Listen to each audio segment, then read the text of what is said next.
Well, hi there! The documentary that you are about to see is the most complete video guide to mammals ever created. This massive undertaking has been more than 3.5 years in the making. As such, you will observe many changes to our studio and my appearance as we take you through every family of mammals alive today. We're glad you're here. This is a mammal. And so is this. And so is this. And so is this. And so is this. And so is this.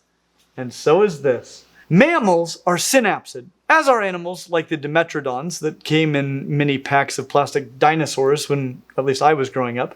They aren't dinosaurs, however, they are synapsids. Synapsids referring both to the clade to which they belong, as well as the fact that they only have the lower of the two openings in the skull behind the eye, temporal fenestrae, that you find in diapsids like modern reptiles, the closest living relatives of mammals.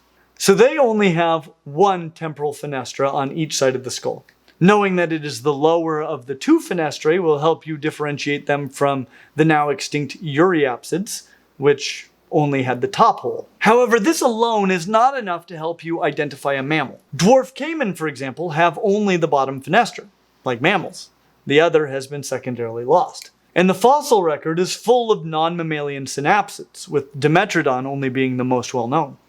Other features include the presence of fur or hair, a broad neocortex region in the brain, endothermy, a single bone lower jaw with 3 middle ear bones, like this one from a whale, which is derived from some of the other lower jaw bones that are found in other amniotes, and most importantly, milk-producing mammary glands. Mammary glands are truly the feature that sets mammals apart from any other group, modern or ancient, and have probably been hugely important in their success as a group. Though there are fewer than 7,000 described mammal species alive today, meaning that there are literally more species of extant dinosaurs than mammals, but they are the largest animals on the planet today, with some being the largest animals ever known to have existed. They are intelligent, resourceful, and capable of colonizing parts of the globe that are inaccessible to the vast majority of other animals alive today. Now, I want to point out 2 features of mammals that I didn't mention, largely because they aren't features found in all mammals. Namely, live birth and nipples. Many people are surprised when they find out that many lepidosaurian reptiles, like snakes and other lizards, give live birth. They often ask me, so is it a mammal then? And the answer is, of course, no. Mammals are not the only animals to give live birth, and not all mammals do. Because not only is egg-laying likely the ancestral condition of mammals, but there is a clade of mammals alive today that still do it. The outgroup to all other extant mammals. The monotremes of Australia and its nearby islands. Monotremes have all of the features of mammals generally, but they lay shelled eggs and have no nipples, which are both pretty good things for them to mention when they play 2 truths and a lie. And for a lie, they could say that they have a connection between their brain hemispheres, a corpus callosum. Most mammals do. But it does not seem to be the ancestral condition, as it is lacking in both monotremes and marsupials, 2 of the 3 major lineages of mammals. Monotremes also have a sprawling gait with their limbs out to the side, as we tend to see in reptiles, as well as a single urogenital opening, a cloaca, something that we also tend to see in reptiles. They all have electroreceptive capabilities and biofluorescence. So they're pretty weird for mammals, but they're weird pretty much all in ways that make them more similar to the ancestors of all mammals, and even to modern reptiles. Today, there are 5 species of extant monotremes in 2 families, and both are toothless as adults and weird, though only one is venomous, and neither of them have nipples. So I'd probably better talk about that before I dig into the 2 families. Mammary glands are such amazingly wonderful things that we named the whole group after them. They deliver the nutrients that a developing baby mammal needs in just the right ratios. But the method of delivery can apparently differ. And the reason for that is that mammary glands are terrific no matter how the milk gets to the baby. Mammary glands are exocrine glands, very similar to other exocrine glands like sweat glands. And in monotremes, milk is basically just sweat out through pores in the skin and then lapped up by the little puggles, which is legitimately what hatchling monotremes are called. So rad. Maybe not as targeted of a delivery as nipples, but it works. And evolution doesn't work with what would be best, but what exists. And in the lineage of monotremes, mammary glands exist, but nipples do not. Nipples might be better, but mammary glands with no nipples are a lot better than no mammary glands at all. The two families are the families Ornithorhynchidae, the platypus, and Tachyglossidae, the 4 species of echidnas, one of which is named after David Attenborough. I normally don't approve of scientific names that don't simply describe something distinctive about the species in Greek or Latin. But if you're totally going to mess up naming conventions, naming it after David Attenborough gets my seal of approval. Especially if they say things like, "This delightful creature is an echidna." But I'll start with the platypus because it is a creature so weird that when the first specimens were examined outside of Australia, the scientists examining them had trouble determining if they were even a real animal. And it turns out that they are real, just extraordinarily unusual. So odd that it is very unlikely that you would confuse them with any other single animal, though perhaps a chimeric animal assembled by a wizard or rogue taxidermist. They are found in and near freshwater habitats along the east coast of Australia and on the island of Tasmania, as well as an introduced population on Kangaroo Island. So there are such things as invasive platypuses, which probably makes them my favorite invasive species anywhere. Platypuses are fairly small and probably smaller than most people would guess, with males coming in at about half a meter long, about 20 inches, and weighing about 1.7 kilograms, which is well under 4 pounds. Females are even smaller than that, averaging just 43 centimeters, about 17 inches, and weighing less than a kilo, about 900 grams, or 2 pounds. But they pack a lot of weird into that little package. I mean, they have all of the weird monotreme stuff, but so much more. Like the fact that they swim mostly using their pectoral fins. Webbed forelegs for propulsion, like a pufferfish. They have hyperdense waterproof fur, like an otter. In fact, otters are the only animals with denser fur. But this, of course, fluoresces cyan and green under UV light. They have a long bill that looks at a glance like that of a duck, but it has nostrils near the end, more like a kiwi, and is covered in skin. I guess like an alligator. In fact, the nostrils are in the right place for an alligator too, but the lack of teeth probably put an end to most alligator comparisons. It is covered in electrosensitive receptors, like the rostrum of a shark. It has cheek pouches for storing food, like a squirrel. They have no ear pinnae, like a seal. And the ears close underwater a bit like an alligator, except the eyes are right next to the ears in the same groove, and that is what actually closes. So closing their ears actually also closes their eyes. I don't really have a comp for that. They have a flat tail, a bit like that of a beaver, but unlike a beaver, it is covered in fur and generally isn't used for propulsion, just steering, again like a pufferfish. Well, not the fur part, but the steering part. And it is a main fat reserve, like a leopard gecko. They have a few teeth when they're young, but lose them before reaching adulthood, as well as the electroreceptors, 40,000 of them. The bill is also covered with mechanoreceptors for touch. This is very important when they're underwater, as their eyes, ears, mouth, and nose are all generally closed when navigating underwater. Touch and electroreception are basically all they have to determine where they should put their head, shoulders, sprawled knees, and webbed toes, as well as locate prey. Sex determination is coded for by a host of chromosomes, and probably needs its own video to explain. And while both males and females are born with a spike on the hind legs called an ankle spur, only the males retain it into adulthood. And it isn't just a spike. They have venom-producing glands in their thighs that are connected to the spur, allowing them to use it to inject venom into rival males. And you, if you cross one, leaving a wound that may be highly painful for months after envenomation. We could probably talk a lot longer about them, but then when would we discuss their spiny egg-laying land cousins, the 4 species of echidnas? You would never confuse an echidna for a platypus. Even if you had your nostrils, eyes, and ears all closed, one touch would tell you that you have an echidna, not a platypus. That said, they aren't as different from platypuses as you might think. Monotremes seem to have diverged from the other mammals at about the same time that dinosaurs diverged from the other archosaurs, in the Triassic. So not that recently. But the divergence between echidnas and platypuses was not that long ago at all, at least by comparison. And their shared ancestor seems to have been a semi-aquatic animal that looked and lived more like a platypus than an echidna. But modern echidnas live on land and feed primarily upon eusocial insects like ants and termites. They are sometimes called spiny anteaters.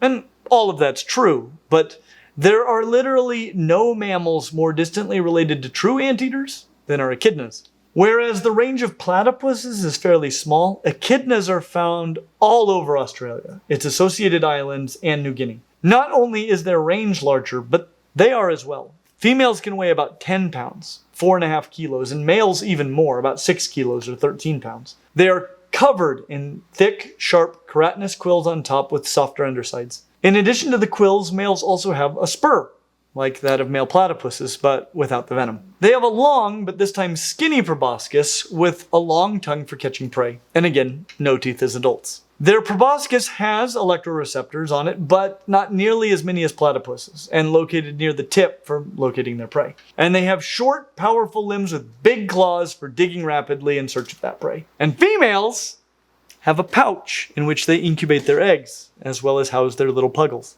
I really wouldn't mind making a whole video about the monotremes in the future where we dig, echidna style, into all 5 species and how sex is determined in these egg-laying little oddballs. But right now, we have to talk about something else. And that something else would be the placenta. Mammals, as we have discussed before, are the hagfish of reptiles. They are synapsids, more closely related to modern reptiles than they are to anything else alive today, but not as closely related to the reptiles as the reptiles, including birds, are to one another. Together with the reptiles, they comprise the living members of the amniota. Amniotes are unified not only by shared ancestry, but by the amniotic egg. Shelled eggs with many membranes that allow amniotes to reproduce far away from water by effectively bringing the pond with them. When discussing the amniotic egg, I usually ask my class if they were to, say, spend the next 6 weeks in a bathtub full of water, what they would need to bring with them to survive the experience. Generally on the list are food, clean water, a bag for waste, and a dry suit or something to keep you somewhat isolated. Well, this is pretty much exactly what we find in an amniotic egg. The bathtub itself is made of a shell and a membrane just inside the shell called the chorion. If you've ever eaten a boiled egg, you are probably familiar with the chorion. Remember the chorion? It will come up again here in just a minute. But the shell and chorion are somewhat permeable to air, but do not allow much water exchange. Food and water are provided by the yolk, also called the vitelline. Remember that one too. The poop sac is called the allantois. It's French, but I always remember its name because I remember how much I hate that sack of poop allantois. Stupid allantois. And just for the record, I don't actually know anyone named allantois, but I did find several on Facebook, so I might have just made a few enemies. Who wants to be friends with a guy named after a sack of poop anyway? And that dry suit, that would be the amnion, for which the amniotic egg gets its name. So back to mammals. There are 3 large groups of mammals alive today: monotremes, marsupials, and placental mammals. Though I find these names to be a bit misleading because 2 of the 3 have placentas. But the monotremes, they just lay perfectly normal amniotic eggs. The other 2 groups, the marsupials and the placental mammals, they don't. These 2 groups, as I just mentioned, have placentas. And you've probably heard of a placenta before. If you've ever attended a mammalian birth, there's a good chance that you've seen one before. You probably even made one once. But you probably don't really know what it is or what it does. Most people that I've met think that humans and other placental mammals are connected to their mother or their mother's blood supply during pregnancy. The problem is that this wouldn't work. Mom has an immune system that seeks out things inside of mom that aren't mom and kills them. So does baby. If mom's blood went into baby, mom's immune system would kill baby, and baby's immune system would kill mom's blood. This is why you can't get an organ or blood transplant or transfusion from just anyone. But baby does get nutrients and oxygen from mom's blood and disposes of waste in the same way. And baby does this by getting its blood close enough to mom's blood so that diffusion can occur between them. And the placenta is the embryonic and fetal structure that gets baby's blood so close to the blood in the wall of the uterus that this can occur. Now, I mentioned that both marsupials and placental mammals have placentas. For this reason, I prefer to refer to the placental mammals as eutherians. I'm fine calling marsupials marsupials, but I also frequently refer to them as metatherians, though Metatheria is actually a larger group than Marsupialia. There are non-marsupial metatherians, such as this guy, Thylacosmilus. However, today, the only extant metatherians are marsupials. So the two terms, metatherian and marsupial, can be used somewhat interchangeably when discussing extant metatherians. The real takeaway is that the marsupials and the eutherians are two different groups of placental mammals. But it is important to note that there are also two different kinds of mammalian placentas. One formed from the chorion and the yolk, or the vitelline, called the choriovitilline placenta. The other formed from the chorion and the allantois, called the chorioallantoic placenta. And I wish I could say that marsupials have one and eutherians the other, but that's only partly true. It is the case that marsupials, well, they always have a choriovitilline placenta. And eutherians, they've always got a chorioallantoic placenta. But bandicoots also have a chorioallantoic placenta in addition to their choriovitilline placenta, despite being marsupials. And many eutherians develop a choriovitilline placenta before the chorioallantoic placenta develops. So, well, it's just not that simple. But what you probably noticed is that the choriovitilline placenta in mammals with both develops first and only works during early development. And that is because the choriovitilline placenta is low in surface area and can only support a very small embryo. Which is why a newborn deer looks like this, and newborn kangaroos like this. Did you notice the difference? Marsupials, due to their general lack of a chorioallantoic placenta, must be born extremely premature, at least by eutherian standards. And that probably begins to explain the most famous feature of marsupials, the pouch, which is possessed by most, but surprisingly not all, marsupials. But a pouch makes sense in many cases because that baby isn't ready for the cold and dangerous world just yet. It crawls up into the pouch, finds a nipple, something that monotremes lack, though they do make milk, and stays there for a very, very long time. Lactation is by far the longest portion of the early development of marsupials, whereas gestation is the longest part for most eutherians. So now that you know why marsupials make their way into pouches, let's talk about how they made their way from Antarctica to Australia, and how they got to Antarctica in the first place, and why there weren't any eutherians when they showed up. As we mentioned earlier, the eutherian and the metatherian lineages diverged somewhere between the middle of the Jurassic and the beginning of the Cretaceous, way before Tyrannosaurus rex even existed. But the earliest fossils of metatherians come from Cretaceous deposits in Asia and North America, which is odd given that, well, marsupials are generally associated with Australia and to a lesser degree, South America. In fact, mainland Asia and North America combined only possess 2 species of a single group of marsupials, the order Didelphimorphia, opossums, and none of them are in Asia. Most are actually found in South America. And the 2 species in North America actually migrated here from South America, which is funny because South America got its metatherians from North America. And now North America only has metatherians because it got a few back from South America when South America and North America came back into contact just a few million years ago.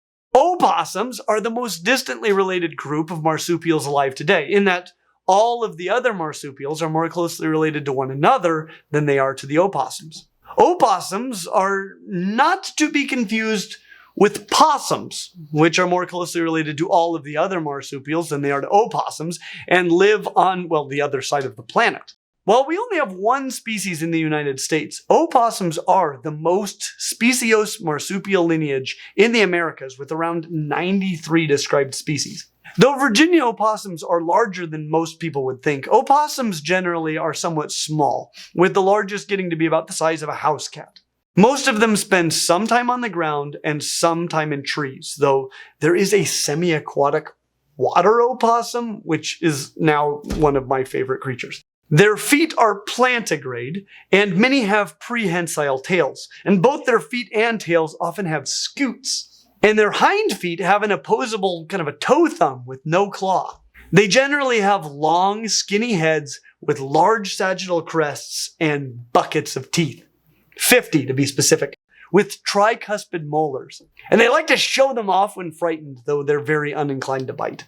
While most species have pouches, not all do. But they do have the bifurcated penises and vaginas possessed by, well, most marsupials, so that's a plus. These come in handy because most opossum babies never make it to a nipple to nurse. Opossums just have a ton of babies and hope that a few make it to nutrients. And while that may seem sad, when your babies are born less than 2 weeks after mating, well, those are just the breaks. But the reality is that despite originating in the northern hemisphere, for most of the existence of marsupials, all of the other marsupial lineages today are relegated to the southern hemisphere, with South America serving as the hub of all marsupial distribution. This includes the next most distantly related clade of extant marsupials, the order Paucituberculata, 7 species of shrew opossums, which, like the possums that we will discuss shortly, are more closely related to all of the other marsupials than they are to opossums.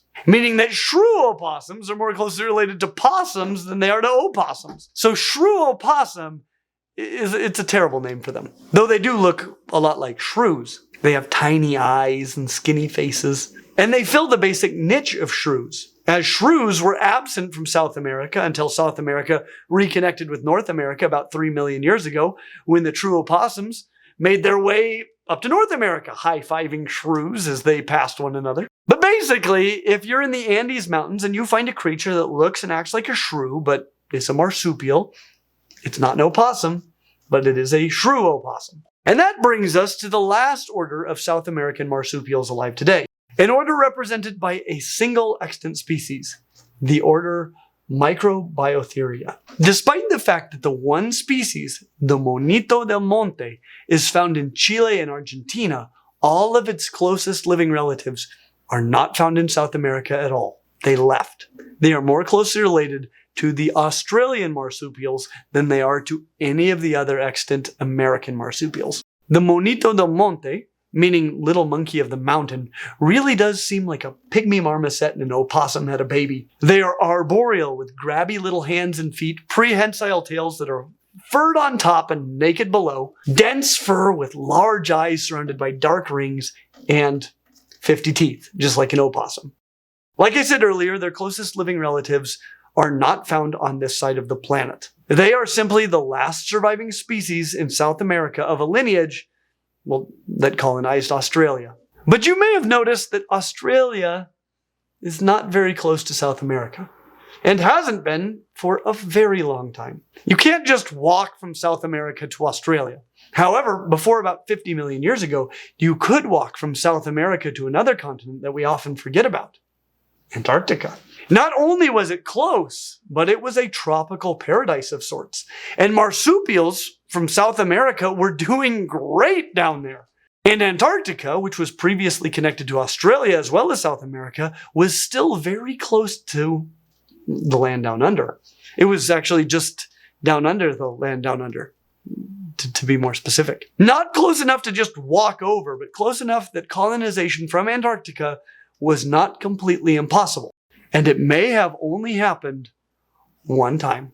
Which explains why all of the marsupials in Australia and its neighboring islands all form a single clade found there and nowhere else. The biggest order within this single Australian clade, called the Eometatheria, is also the largest of all extant Metatherian orders, with around 155 species. And that order would be the clade Diprotodontia. This clade includes many familiar marsupials such as kangaroos, wallabies, wombats, koalas, cuscuses, and other possums, not to be confused with opossums or shrew opossums. I would actually really like to make a whole video just about this clade, especially considering that this group includes the now extinct marsupial lion, which is not a lion any more than the shrew opossum is a shrew. It is now composed of herbivores, insectivores, and omnivores. There are two fairly conspicuous features that identify members of this group.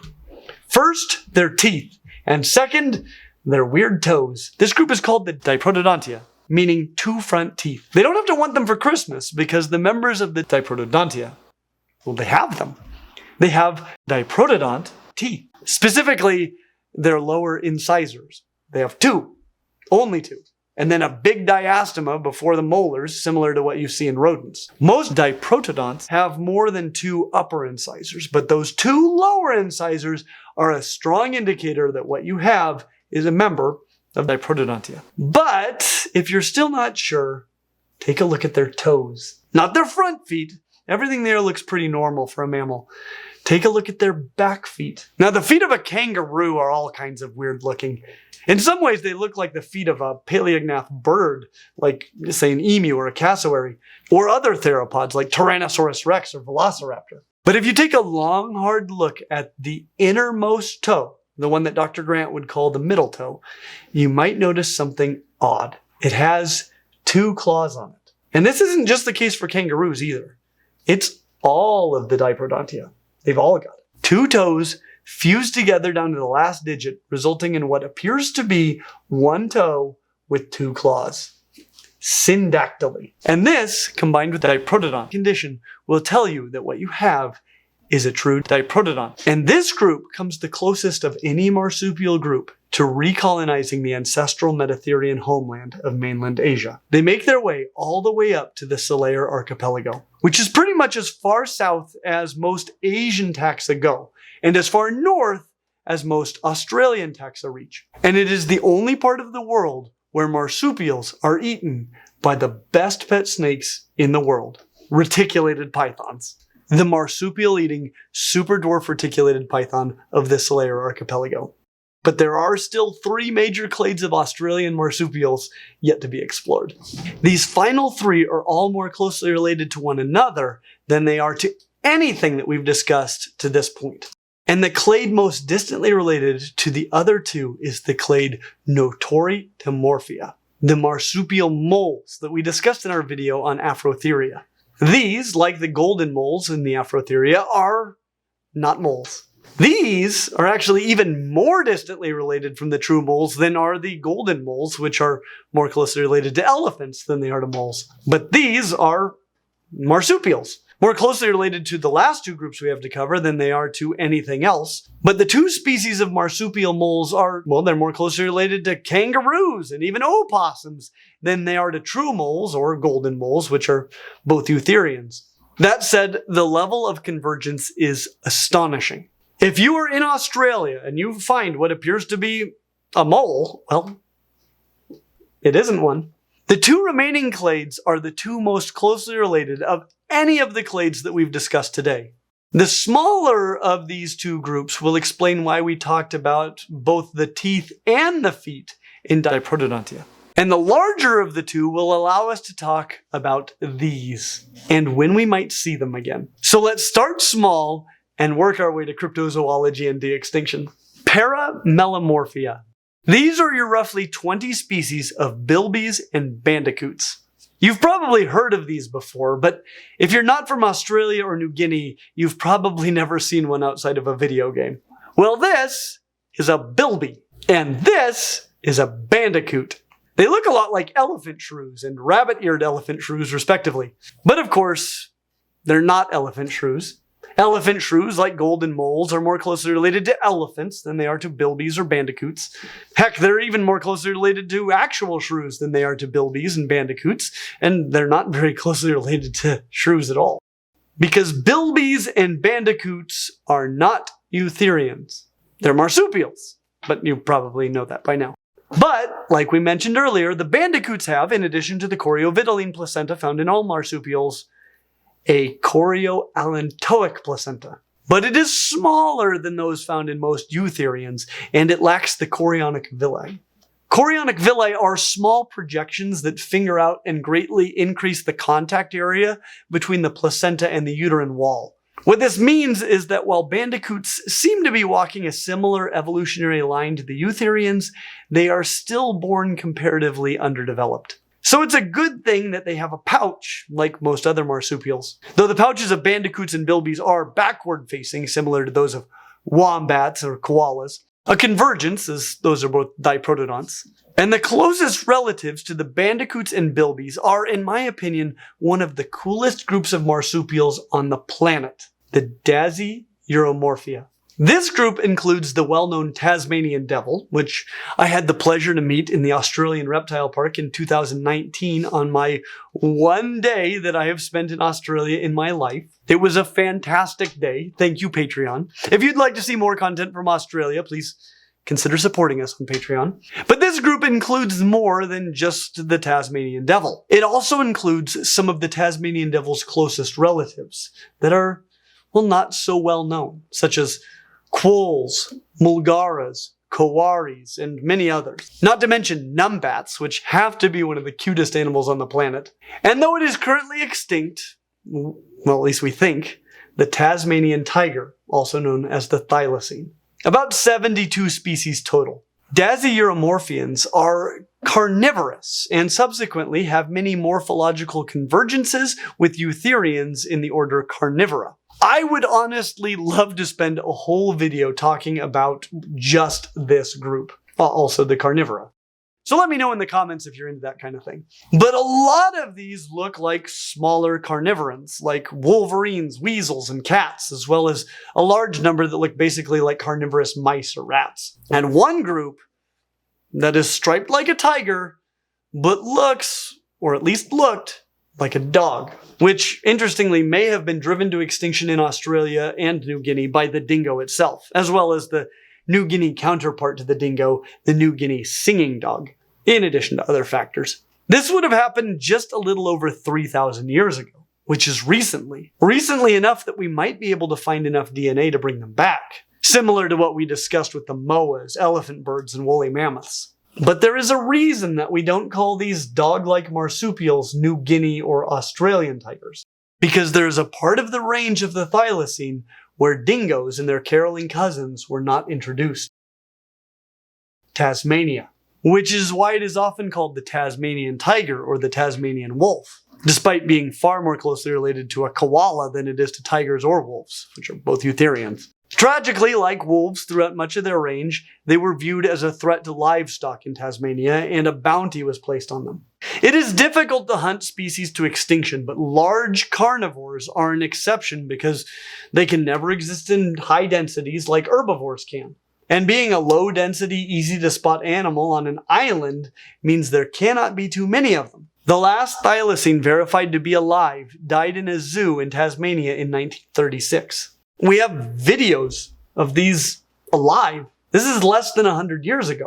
And a study of alleged sightings in Tasmania, published this year by Brooke and colleagues, suggests that they may not have gone extinct in Tasmania until the 1980s or even into the early 2000s. And some people still claim to see them from time to time in Tasmania. But if they're alive today, and they genuinely may be, that probably isn't the most likely place where they may be found.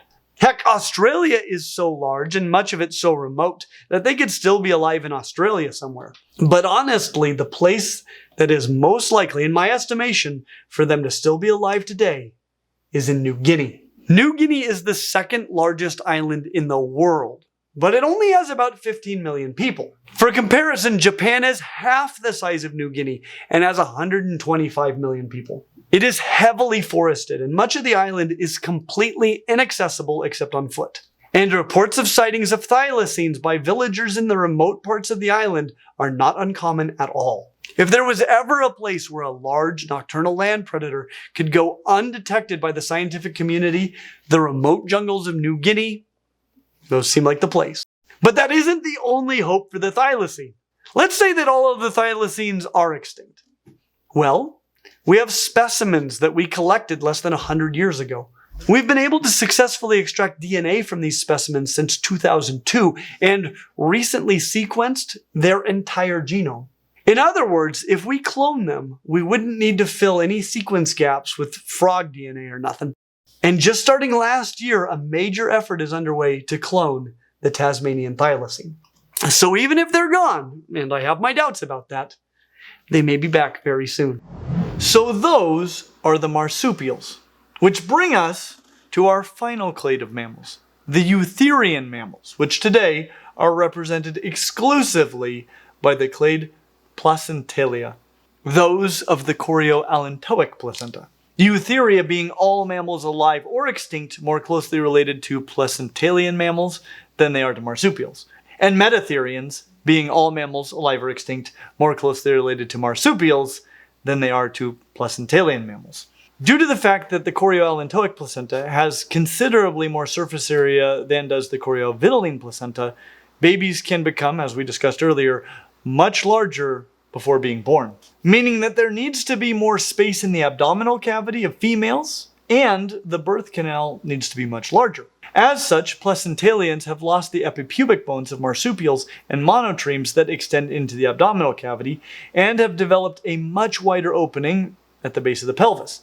Unrelated, but also new, they no longer have a cloaca, but instead multiple openings, including separate openings for the urethra and anus, as well as, for the first time, a corpus callosum, connecting the hemispheres of their brains, and a few other unique skeletal features, especially in the bones of the legs, if they have legs.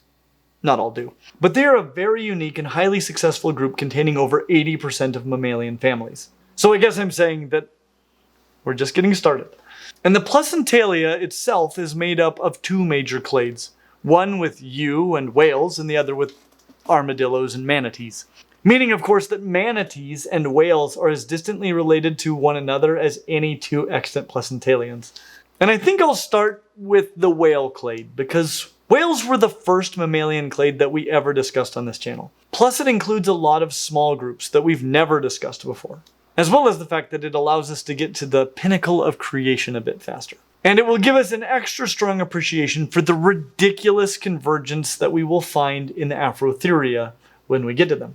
So this clade, the Boreoeutheria, includes two clades. The Euarchontoglires, things like flying lemurs, tree shrews, and yew, and the Lauraceotheria, things like bats, true shrews, and shamu. And since I'm trying to get to the pinnacle of creation as soon as possible, you know where we're going. Now this clade also contains two clades, and again, you know where we're going. But before we get to the primates, we need to take a quick stop at their closest relatives. The two species of Colugos of the family Cynocephalidae. The only family in the order Dermoptera, the skinwings. Colugos are often called flying lemurs, though neither of those things are true about them. They neither fly nor are they lemurs. In fact, if they were lemurs, then you would be a lemur too. But they are bodacious. Found in Southeast Asia and the Philippines, these guys are totally bizarre looking like giant flying squirrels from Dark Crystal or something directed by Tim Burton. While they don't fly, they are quite capable gliders, capable of traveling as far as 70 meters between trees without touching the ground, which is good because they're pretty terrible on the ground.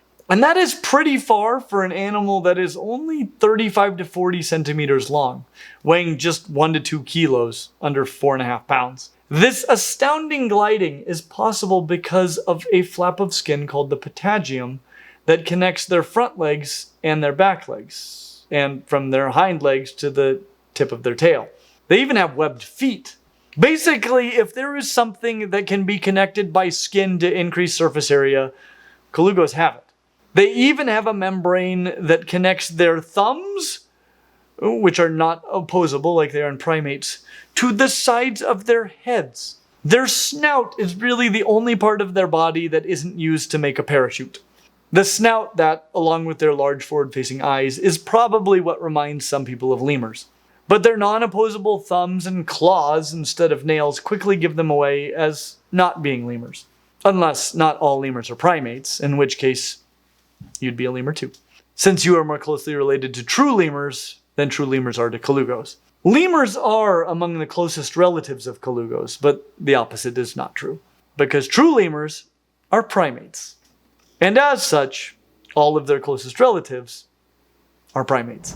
I just want to say a special thanks to our patrons on Patreon who have made this incredible project possible.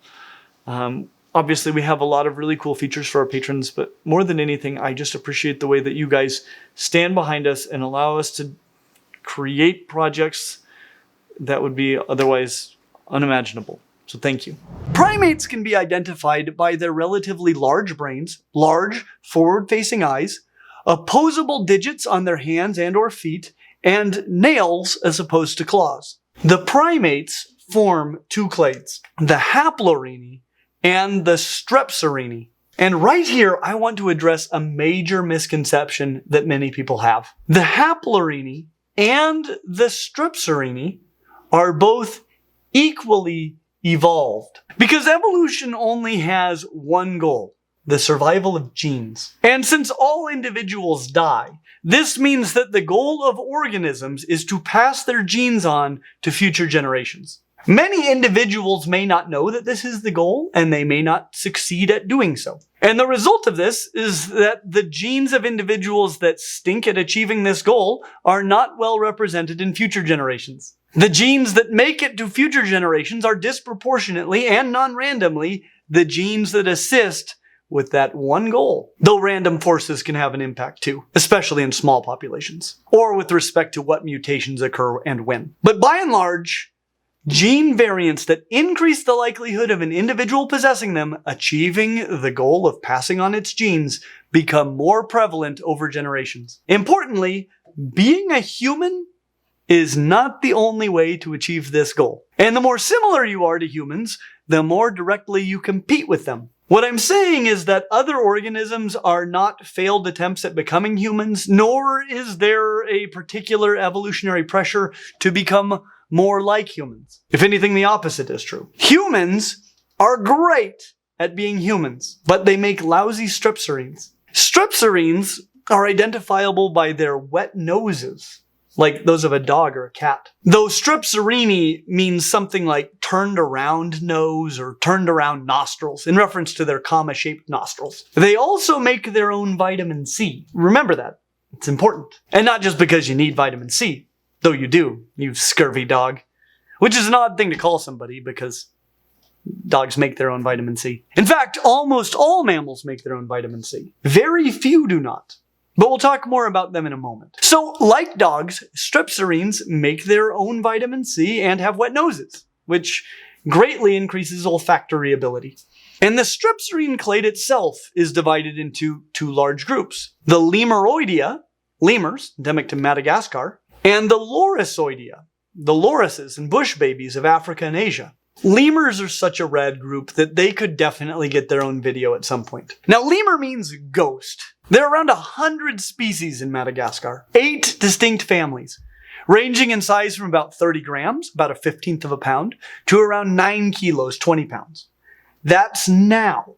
When humans arrived on the island around 2,000 years ago, there were lemurs the size of gorillas. They are basically the monkeys of Madagascar, though they aren't monkeys. But they're rather convergently similar in many ways, since there were no monkeys in Madagascar until we showed up. So all of the monkey niche space was wide open, and the lemurs filled it. Now, you're unlikely to confuse most lemurs with monkeys. And not just because of their location, wet, noses, and vitamin C synthesis, but because their faces tend to look more like those of carnivorans than those of monkeys, with long, pointed snouts and ears that look more like a dog's than they do like, well, yours, generally. Though that breaks down a bit with some groups like the sportive lemurs and my favorite lemur, the ii, which looks more like a gremlin. And not one of those happy gremlins. It's a monster. I love it. Now, most lemurs have front teeth called tooth combs. Not just them, but also the lorisoids that we will discuss soon. And the flying lemurs, so it may be the ancestral condition of the Primatomorpha. Anyway, the eye, it doesn't have one. Instead, they have some crazy paired continuously growing incisors. The skull looks like what you would get if you crossed a rodent with a parrot. Those incisors be crazy. But why be they crazy, Clint? Oh, I'm so glad you asked. Because eyes are woodpeckers. But instead of pecking holes in trees, they chew holes in trees. And why make holes in trees? Because there are tasty insect morsels in there. But how do they know where they are? You ask the best questions. They listen for them with their hideous grumpy gremlin ears and their long, freaky knocking finger.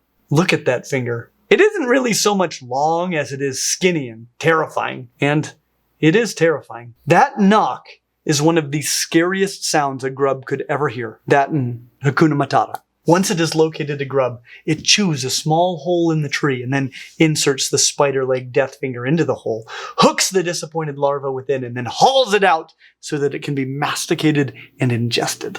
What a wonderful beast. Now, I mentioned that the largest of all lemurs was about the size of a gorilla. And that's true. They were called sloth lemurs. But the largest extant lemur is the Indri, a close relative of the extinct giant sloth lemurs. And in addition to being large and colored like a panda, they also have a very short tail. Like a bear, but interestingly, not much like a panda. Pandas have huge tails for bears. But I want to ask you a question. If the descendants of Indris eventually lost all external vestiges of their tails, would they cease to be lemurs? No, an organism cannot evolve out of a clade. Oh yeah. Thank you. Okay, so we have a pretty good idea how to distinguish lemurs from monkeys. But what about from their closest relatives, the members of the clade Lorisoidea? Well, a good place to start is by asking yourself the age-old question, am I in Madagascar? That should handle the question, but to be perfectly honest, unless you have the ability to examine its DNA or look at its internal anatomy, it's otherwise pretty difficult to answer this question. This is a bush baby, also called a galago. It's adorable. It obviously has big front-facing eyes, somewhat opposable thumbs, and fingernails. It's a primate. It has a pair of wet commas, so you can probably guess about whether or not it can synthesize vitamin C. It can. And you could double check yourself by looking for a tooth comb. It has one. This is a slow loris. Same deal. But in addition to that, it also has a toxic bite, used primarily in slow motion battles with other slow lorises. But you know what it doesn't have? A visible tail. And you know what that means? It's no longer a member of the Lorisoidea. It evolved right out of that clade, right? Of course not. It just doesn't have a tail. They could evolve to not have a head, and that wouldn't change the fact that the descendants of the first lorisoids will always be lorisoids. If you're in Asia or Africa and you find a soggy commonaler with or without a tail, you'll know that you have a member of the Lorisoidea. But the Strepsirrhini is really not the primate lineage that we're most interested in exploring, because the monkeys are part of the other big primate lineage, the Haplorrhini, the simple-nosed primates, with dry, non-common noses, and no ability to synthesize vitamin C. These are the scurvy primates. And scurvy probably doesn't increase your likelihood of passing on your genes. So why hasn't this been a problem? Well, largely because most primates have diets rich in vitamin C. Haplorrhines might not make it, but that wasn't really an issue. They didn't need to make their own. Not an issue, at least until primates started to live in places where foods rich in vitamin C were uncommon. Especially, say, at sea for months at a time. But there is a reason that I bring it up. What is the simplest explanation for why this entire clade would lack the ability to synthesize vitamin C? All of them. Now, it could have happened multiple times and been successful, or at least not devastating, repeatedly. But the simplest explanation is that the mutation occurred in the Haplorrhine lineage somewhere after the split from the Strepsirrhine and reached fixation in the population before the first split within that lineage. Of course, just because it's the simplest, that doesn't make it true. So how would you know? Well, the enzyme needed to synthesize vitamin C is coded for by a gene called GULO. And the GULO gene is roughly 22,000 base pairs long. If it is broken, it won't make vitamin C. And the likelihood of the same exact break happening independently in two different lineages is astronomically small. Guinea pigs are one of a small number of other mammals that have a mutation to their GULO gene, resulting in a lack of vitamin C production. Unsurprisingly, it is a different break from that found in haplorhines, which makes sense. Same thing goes for the bats that don't produce vitamin C. It's a different break from the one that you find in guinea pigs or in haplorhines. But what about among the haplorhines? Well, it's the exact same break, straight across the board. And again, it happened before the first haplorhine lineage diversified from the rest. That first lineage to diversify away after this break would be the Tarsiiformes, today represented exclusively by the family Tarsiidae of maritime Southeast Asia, the tarsiers. Now, the first thing that you might notice about tarsiers is that their rostrum is much more flat than that of the Strepsirini, reflecting the fact that these are less reliant on olfaction. But that's not the first thing that you noticed, was it? It was those colossal freaking eyeballs that they've got. If not, you're probably just listening to this video, because how could you miss them? They're enormous. In fact, in many cases, each individual eye is larger than their entire brain. And these guys are haplorhines. They aren't small-brained. They're just giant-eyed. I mean, look at the skull of this thing. Where would you even put a brain? But somehow that wasn't the feature that caught the proportionally tiny eyes of the researchers who named them. Tarsier is due to their long foot bones, called tarsals, which give them very long legs, or more accurately, very long feet. But I'm not done with those eyes yet. Because if you look at them, they are always looking directly forward with the most intense stare you have ever seen in your entire life. Though owls may give them a run for their money. Because owls, like tarsiers, are always looking straight ahead. You have never seen such determination in the eyes of anything else. And there is a good reason that they never side-eye anything. They can't. Their eyes are too big. The muscles required to move those eyes would be huge and heavy. Not good for a bird or a primate. So they can't. They can see really well, but only what is straight in front of their faces. Which means that if they're going to see, say, behind them, well, they will need to turn their whole head backwards, like some sort of possessed wide-eyed cowboy doll. We toys can see everything. Now, they can't do the full cowboy, but they can spin it all the way to the rear, 180 degrees, giving them the ability to see in any direction without moving their bodies. And somehow, vision might not be their primary tool when hunting. Like owls, tarsiers are nocturnal and rely heavily on their hearing. They have big, thin ears like a bat, and their brains are particularly adept at processing auditory information. It really is like a wizard tried to make an insect-eating owl out of a leaping monkey. Mission accomplished. But it isn't a monkey. And that gets us to our mission. Monkeys.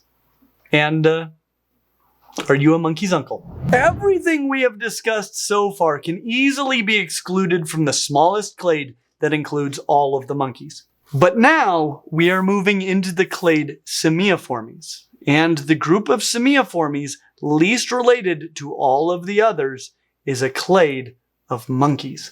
And I think it is fair to say that a clade of monkeys cannot be removed from the smallest clade that includes all of the monkeys. Do we need to verify that with AI, or are we all on the same page? So, monkeys are monkeys. Okay, I'm going to work under the assumption that we can agree that monkeys are monkeys. And this clade, the Platyrrhini, the flat or broad-nosed monkeys, are monkeys. Because flat-nosed monkeys live exclusively in the Americas, and because they are the only simians native to the Americas, they are often referred to as New World monkeys, The other clade in the Simiiformes, the Catarrhini, being entirely from the Old World, are often called the Catarrhine monkeys, or the Old World monkeys, though the latter is often applied exclusively to one single clade of Catarrhine monkeys, and we'll get to them soon enough. But what we can see is that the two remaining clades in this lineage, they're both monkeys. New World and Old World monkeys. For the moment, let's talk about New World monkeys, the Platyrrhini. Today there are 5 living families of New World monkeys. Like all simians, New World monkeys have large, but not insanely large, and therefore movable, eyes with great daytime color vision, accompanied by large brains that specialize in visual perception more than olfaction.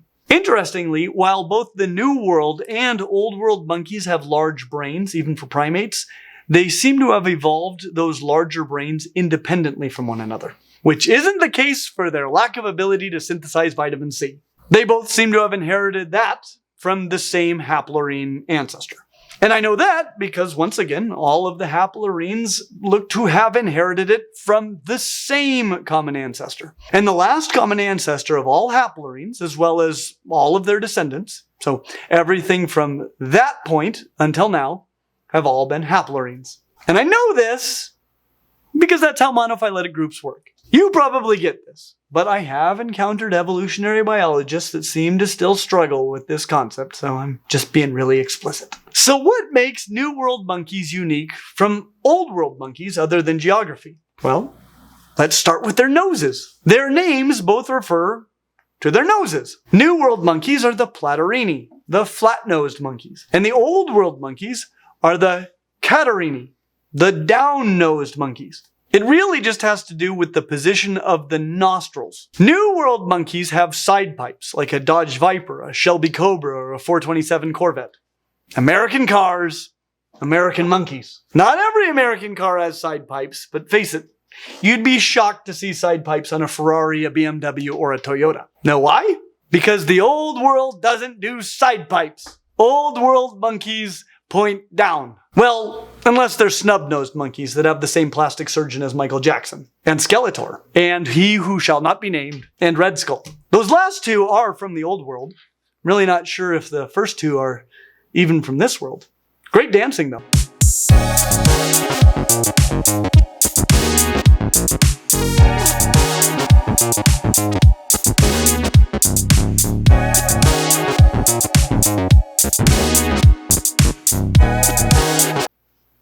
But the point is that New World monkey nostrils point out the side, not down. And so there is a much greater space between the nostrils. They are also the only monkeys that have prehensile tails. Not all of them have prehensile tails, but you'll never see a prehensile tail with downpipes.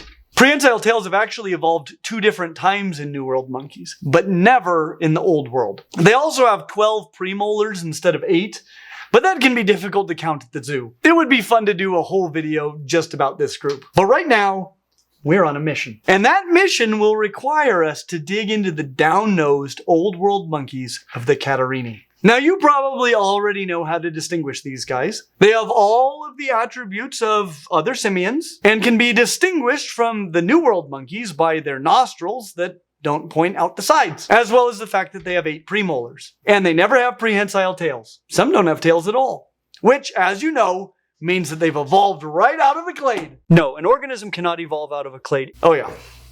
Silly me. Anyway, they also tend to have flatter finger and toenails, and much more opposable thumbs, unless they've lost their thumbs, which means that they have lost their thumbs. That's it. Colobus monkeys are still monkeys. Because you can't evolve out of a clade no matter what you lose, unless it's all of your ancestors. It's a heck of a thing to lose. So you can identify a Catarrhine monkey with or without a tail or thumbs. Thumbs up if you got them. So what's in this group? Well, these and these. Monkeys! See the narrow septum between the nostrils? Now, did you notice that one of them didn't have a tail? And remember what that means? Yeah, it means that it doesn't have a tail. Now, there are 2 different lineages of Catarrhine monkeys. The Cercopithecodea and the Hominoidea. This guy is a Cercopithecoid, and this guy is a hominoid. The easiest way to distinguish between the two is to look for the tail. Hominoids don't have them. Cercopithecus do. There are other differences if you get a good look at the cusps of their molars, but the presence or absence of a tail is the best giveaway, though it's not exactly foolproof. Barbary macaques and crested black macaques, for example, are cercopithecus, and their tails are tiny to non-existent, which means that they have no tails. Anyway, the cercopithecus are often referred to as the Old World monkeys, but as you may recall, that name was already taken by the Catarrhini. And given that cercopithecus are part of this group, and that all of the Catarrhini is an entirely Old World group, the question as to which group most deserves the title is simply whether or not all members of the Catarrhini are monkeys, or if only the cercopithecus are monkeys. And so we're going to need to back up and take a look at the phylogeny for just a second. What is a monkey? I think before we agreed that monkeys are monkeys, and therefore New World monkeys, the Platyrrhini, are monkeys. And I've never seen anybody contend that the cercopithecus are not monkeys. Can we agree that both of these groups are monkeys? Now, we could very easily say that all primates are monkeys, or all mammals, but that seems a bit overbroad. Let's instead make the smallest possible monophyletic group that we can for monkeys. The smallest group that can be created that includes all of the animals that we all agree are monkeys, their most recent common ancestors, and everything that came from those ancestors, and absolutely nothing else. We will exclude every animal that we possibly can without creating a paraphyletic or polyphyletic group. The smallest monkey clade possible. So what's the last common ancestor shared by both the Platyrrhini and the Cercopithecus? Well, that would be these guys right here. The first true monkeys. I'm sure that whatever came before them was very monkey-like, but I can exclude everything before this point from the monkey group, at least if I want to. But not these. These are monkeys. And so is everything that came from them, because that's the way that monophily works. And if we look at who came from them, you will notice that the Platyrrhini came from them.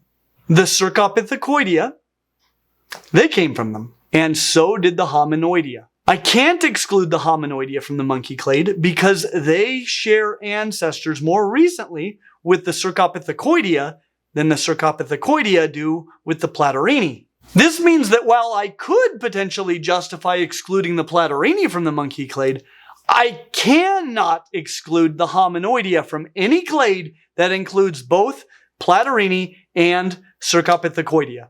It isn't possible.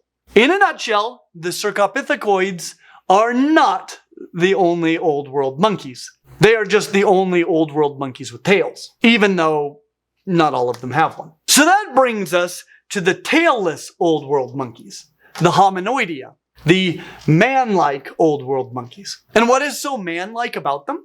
Well, like men, they have all of the basic attributes of primates, not to mention the attributes of eutherians, mammals, synapsids, vertebrates, chordates, deuterostomes, bilaterians, etc. So they have relatively large brains, large forward-facing eyes, opposable digits on their hands and or feet, and nails as opposed to claws, like men and every other primate that we've discussed so far. But that is not where their similarities to men end. They also have all of the attributes of haplorhine primates. So they have dry noses and can't make vitamin C. And they can't make vitamin C due to the same change in the GULO gene as the one that we see in men and women, just in case you were wondering. But that isn't where the similarities end either. Like men, they also have all of the attributes of simians, which is the smallest clade that can be created that includes all of the monkeys.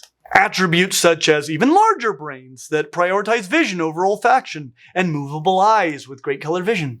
And that's not where it ends. The hominoids also share all of the attributes of catarrhine monkeys with men. So their nostrils point down and have a small septum between them. They also don't have prehensile tails, and their thumbs are fully opposable, and 8 premolars. But that's not where the similarities end either, because they also share all of the attributes of hominoids. For example, they don't have a tail.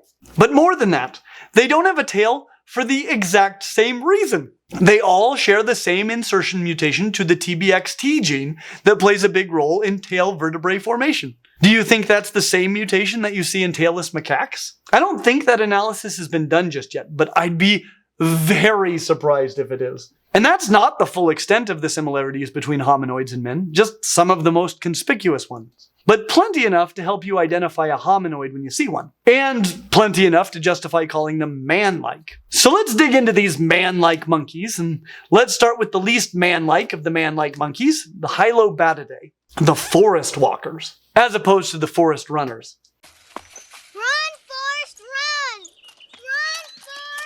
Hylobatidae is composed of the roughly 20 species of gibbons. And just at a glance, you can probably distinguish a hylobatid from the other hominoids in the family Hominidae.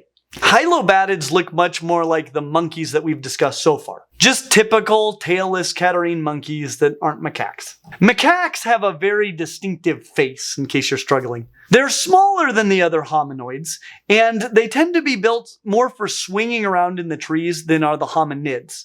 Their long arms and ball and socket wrists make them the fastest of all brachiators, tree swingers, and one of the silliest of forest walkers. They also have some key behavioral differences compared to hominids. They tend to pair bond more than hominids, probably leading to reduced levels of sexual difference, sexual dimorphism, compared to hominids. They also do not tend to build nests like the hominids do. And on that note, let's talk about the nest-building, tailless, old-world monkeys in the family Hominidae, the man-like monkeys. Man-like monkeys are often referred to as apes, and the man-like monkeys are often referred to as great apes, possibly because they are bigger, possibly because they're a little more hanky-panky, and possibly because the more man-like a man-like monkey becomes, the greater we think it is. Though I think it has more to do with the size, because in my opinion, gorillas are greater than bonobos, even though they're not quite as man-like, and nothing is more hanky-panky than a bonobo, except for ducks. They're screwed up. Anyway, today there are only 8 or 9 species of man-like monkeys. Those are, in order of relatedness to the pinnacle of creation, orangutans, 3 species, hominins, 3 species, and the pinnacle of creation, gorillas, 2 or 3 species. We should do a whole video just diving into these 9 species. But right now, we need to dig a bit deeper into the closest relative to the pinnacle of creation, the hominini, the man-like monkeys. Not the greatest of the apes, but the most man-like. There are 3 extant species of man-like monkeys in 2 lineages. Pan, the chimpanzees and bonobos, and Homo, us. While chimpanzees and bonobos are more closely related to one another than they are to us, and they aren't the closest relatives to us known to have ever existed, they are our closest living relatives, and are more closely related to us than they are to gorillas, orangutans, gibbons, any other monkeys, any other primates, or anything else alive today. Other than the women, they are the most man-like of all primates that aren't men.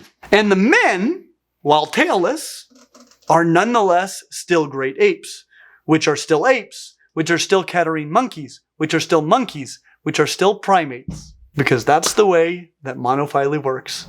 The other clade in the Euarchontoglires is a bit larger still.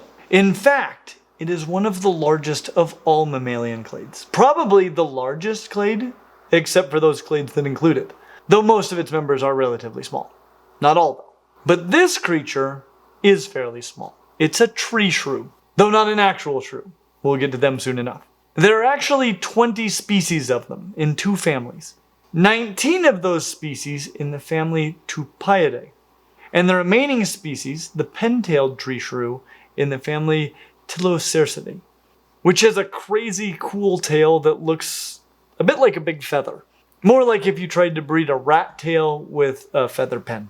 Tree shrews in general are kind of squirrel-like animals, only distantly related to shrews, but more closely related to squirrels, with a head that looks a bit like a colugos, to which they are also related, though not as closely. And interestingly, they have the highest brain-to-body mass ratio of any mammal, which doesn't mean that they're smarter than us, but it demonstrates that brain to body size ratio isn't everything. And pretty soon we'll talk about some animals with brains that are both larger and more complex than ours, which is interesting indeed. High brain to body mass ratios are fairly common in smaller animals, and these are fairly small, especially the ones that actually live in trees. Not all do. So none of them are shrews, and only some of them live in trees. But they all have big brains, and are found in South and Southeast Asia and the surrounding islands. So around the same places where you find colugos. But you won't mix them up, because these guys aren't all webbed up in skin, from head to toes and tail.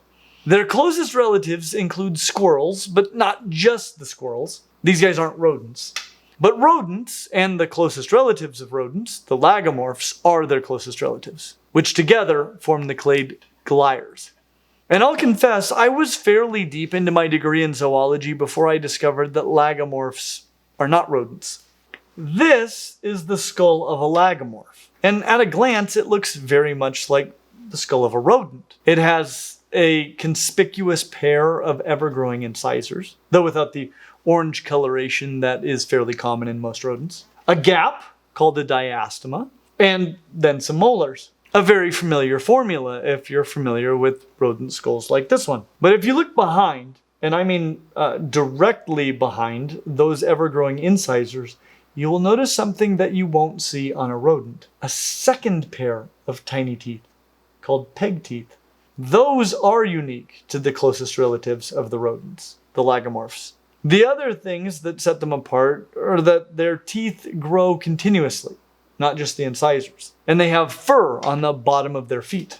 Females are often larger than males. Oh, and males have their testes in front of their penises, which also generally lack a baculum. That's a fun little tidbit to use as an icebreaker at fancy parties, right before you talk about the pseudo-penis of hyenas, which aren't canids, but we'll get to them soon enough. There are today 2 families of extant lagomorphs.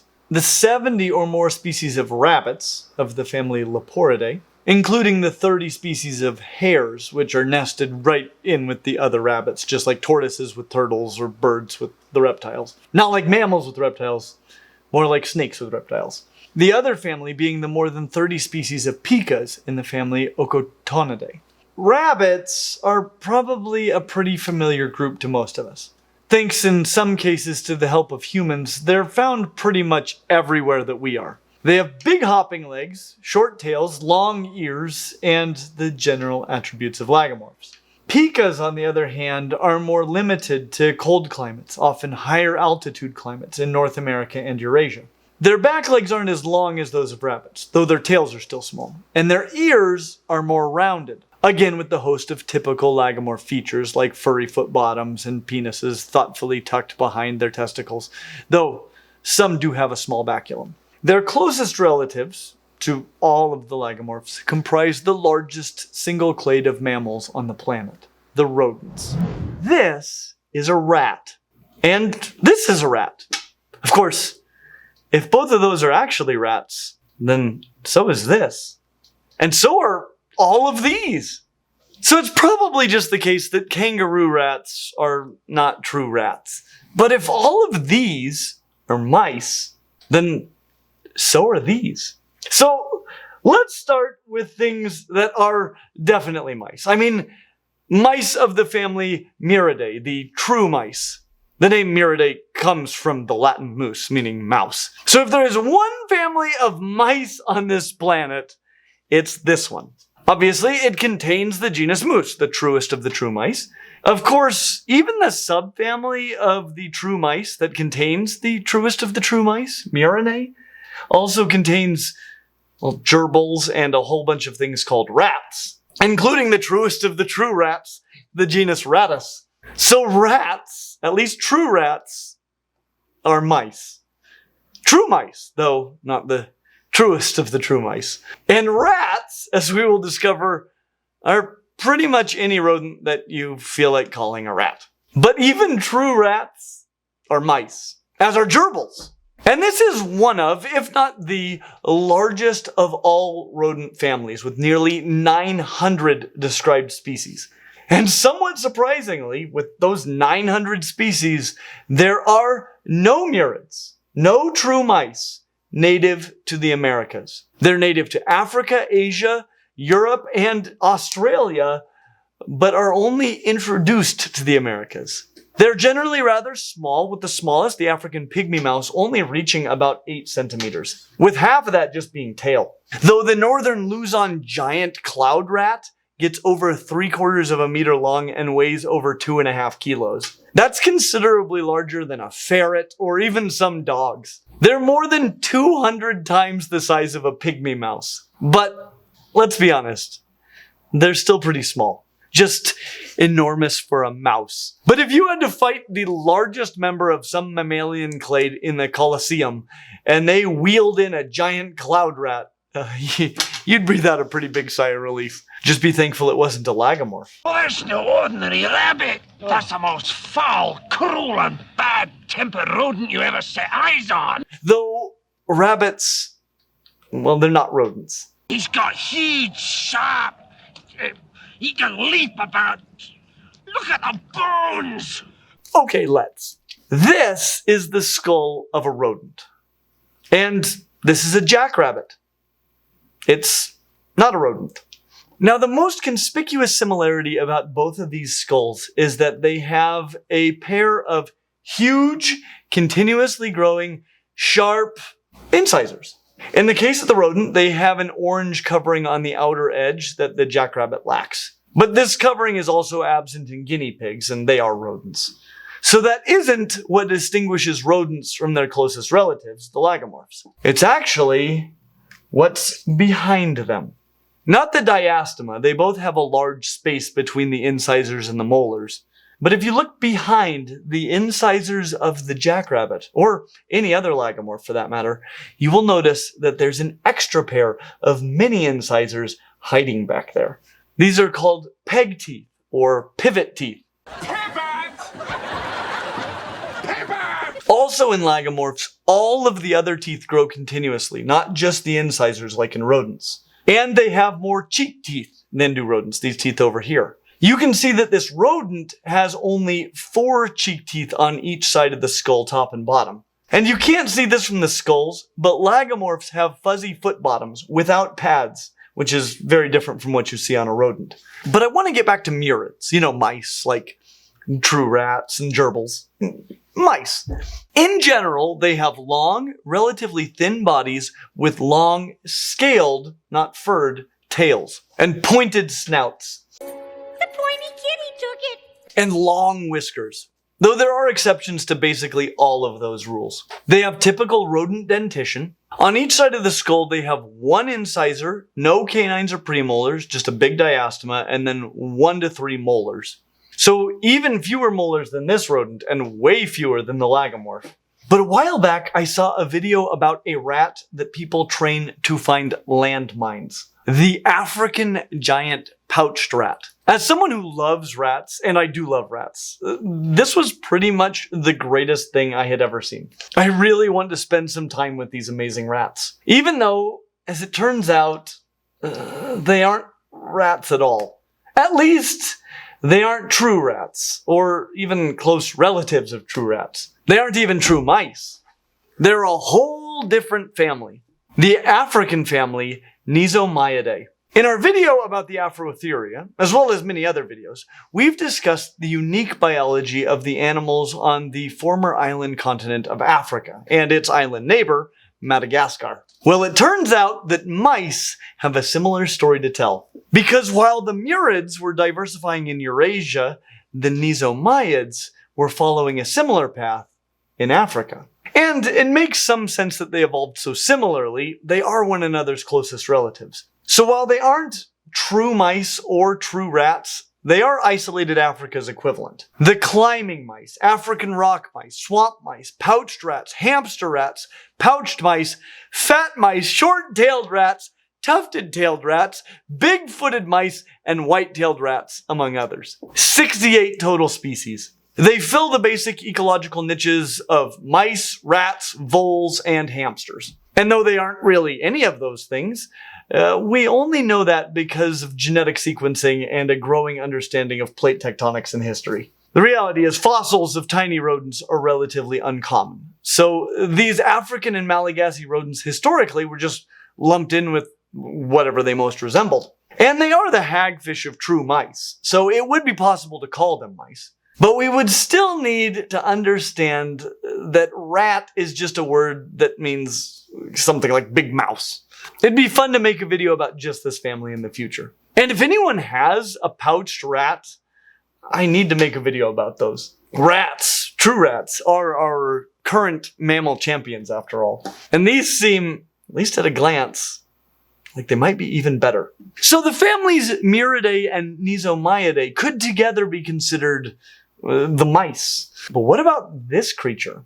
It's a deer mouse, which, ignoring the propensity to carry nasty diseases like hantavirus, has got to be one of the cutest animals on the planet. And for the record, in general, you can contract more diseases from organisms that are closely related to you, largely because their physiology is very similar. And other than the animals discussed in this video, humans have no closer relatives than deer mice. And the other gliers, the rodents and lagomorphs. So while you can't get much from a reptile, you can get a lot of diseases from a mouse, as well as whatever this is.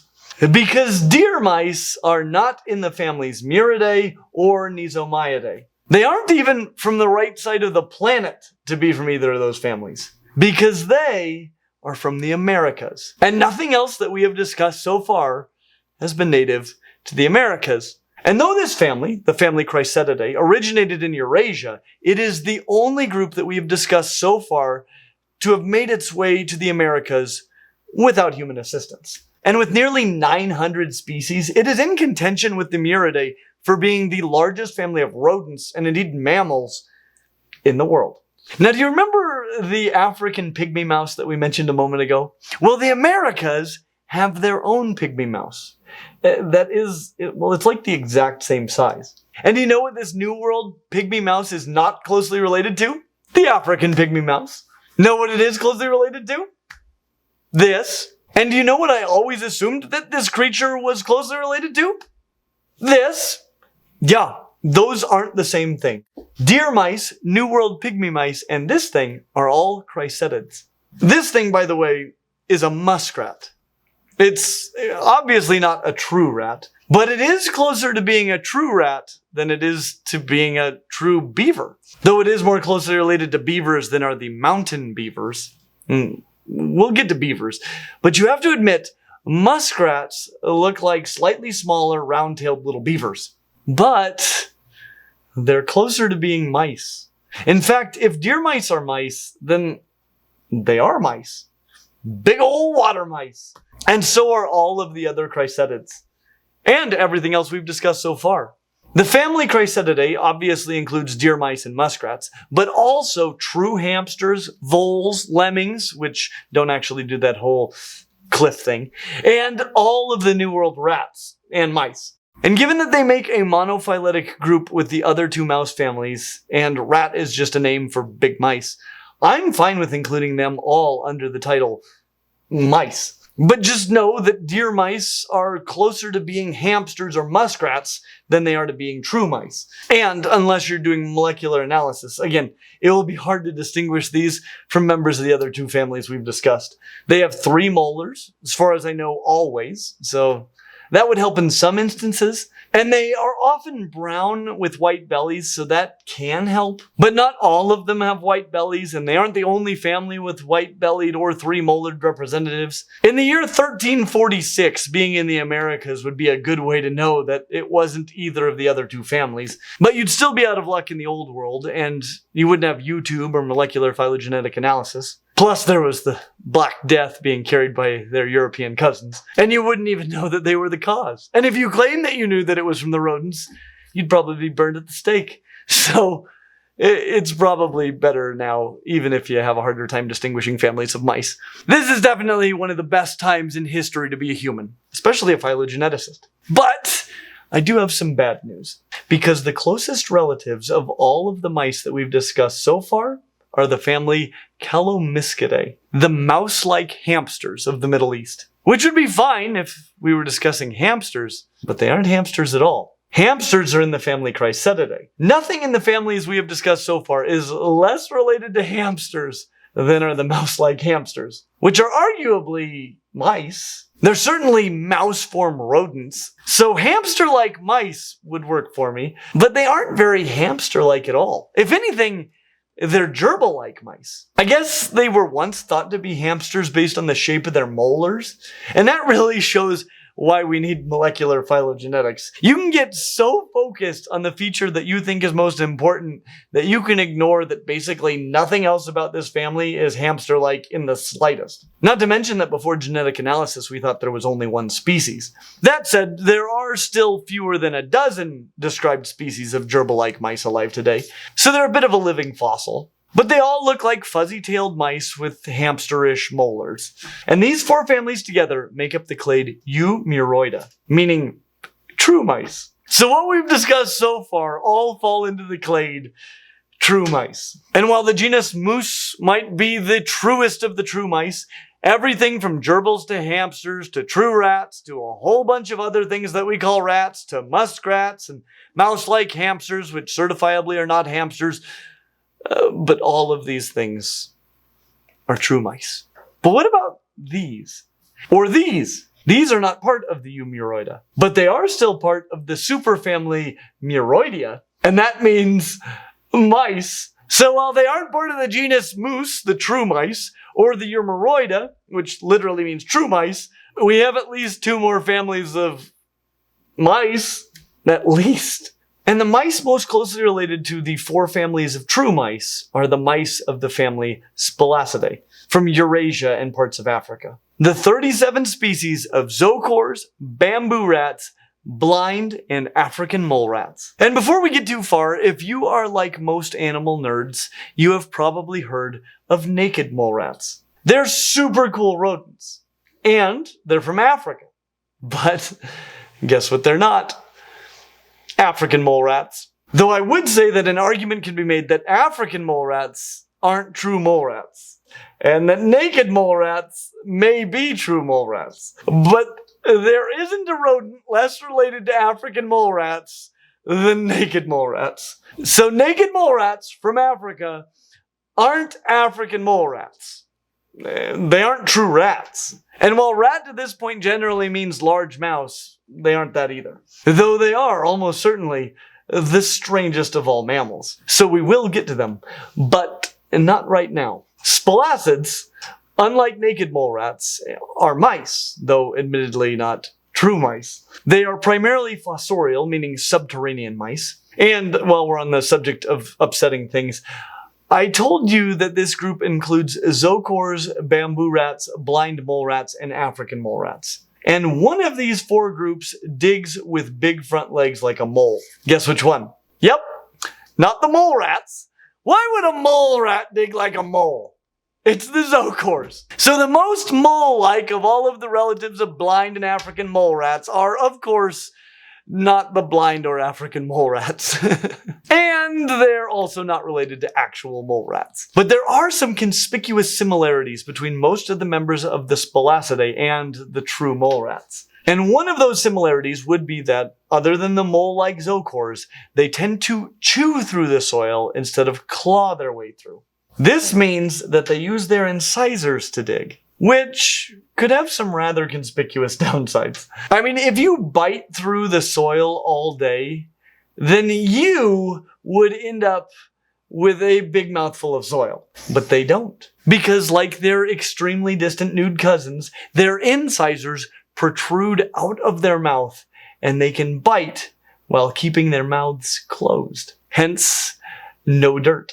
As a group, they also have small ears and eyes. These features are the least pronounced in the bamboo rats, which spend the most time above ground, and the most pronounced in the blind mole rats, which have some conspicuous similarities to snakes. Namely, their eyes are covered with skin and they have no external ears, though I'm not sure if there is an ear opening under all that fur. They also lack tails, which snakes do have tails, but they're small. These guys don't have tails at all. They're just, well, they're weird. Though none of the spalacids have a tail more than half the length of their bodies, so short tails are not weird in this family. Except for the zoochores, spalacids tend to have very short legs. And in general, you can probably distinguish them from any other mice. But there is one more family of mice. The mice least related to the other 5 families are the 3 species of pygmy and spiny dormice of the family Placentas from India, China, and Vietnam, which aren't dormice. But you said never to I know what I said! They're called dormice because they look like dormice, which are related to squirrels and mountain beavers, not mice. We'll get to them in a minute. But these are the only mice called dormice. You can tell that they aren't dormice because they only have 3 teeth behind their diastemas. Good luck spotting that. Or you can sequence their genes and see where they fit into the phylogeny of rodents. But they are the only dormice that are actually mice. So, that's the end of the mice, right?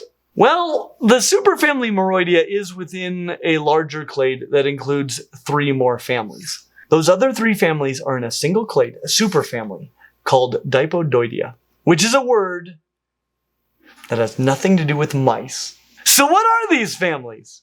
Well, there's the family Dipotidae, the jerboas. And man, if you've been looking for a new favorite rodent, I think I found you a winner. What a delightful creature. And there are around 33 species found in the hot deserts of northern Africa and Asia. And they tend to be big-eared, long-legged bipedal little rodents with huge long tails. They look a little bit like mini kangaroos, except they're much more erratic in their hopping style. And, of course, they aren't marsupials. And look at that skeleton. I would love a Halloween skeleton jerboa. And more than anything, it's just nice that we have finally moved out of the mice. So what else is in this clade? Well, the closest relatives of the jerboas, the family Zapodidae, the 11 species of jumping mice. Dang it. Okay.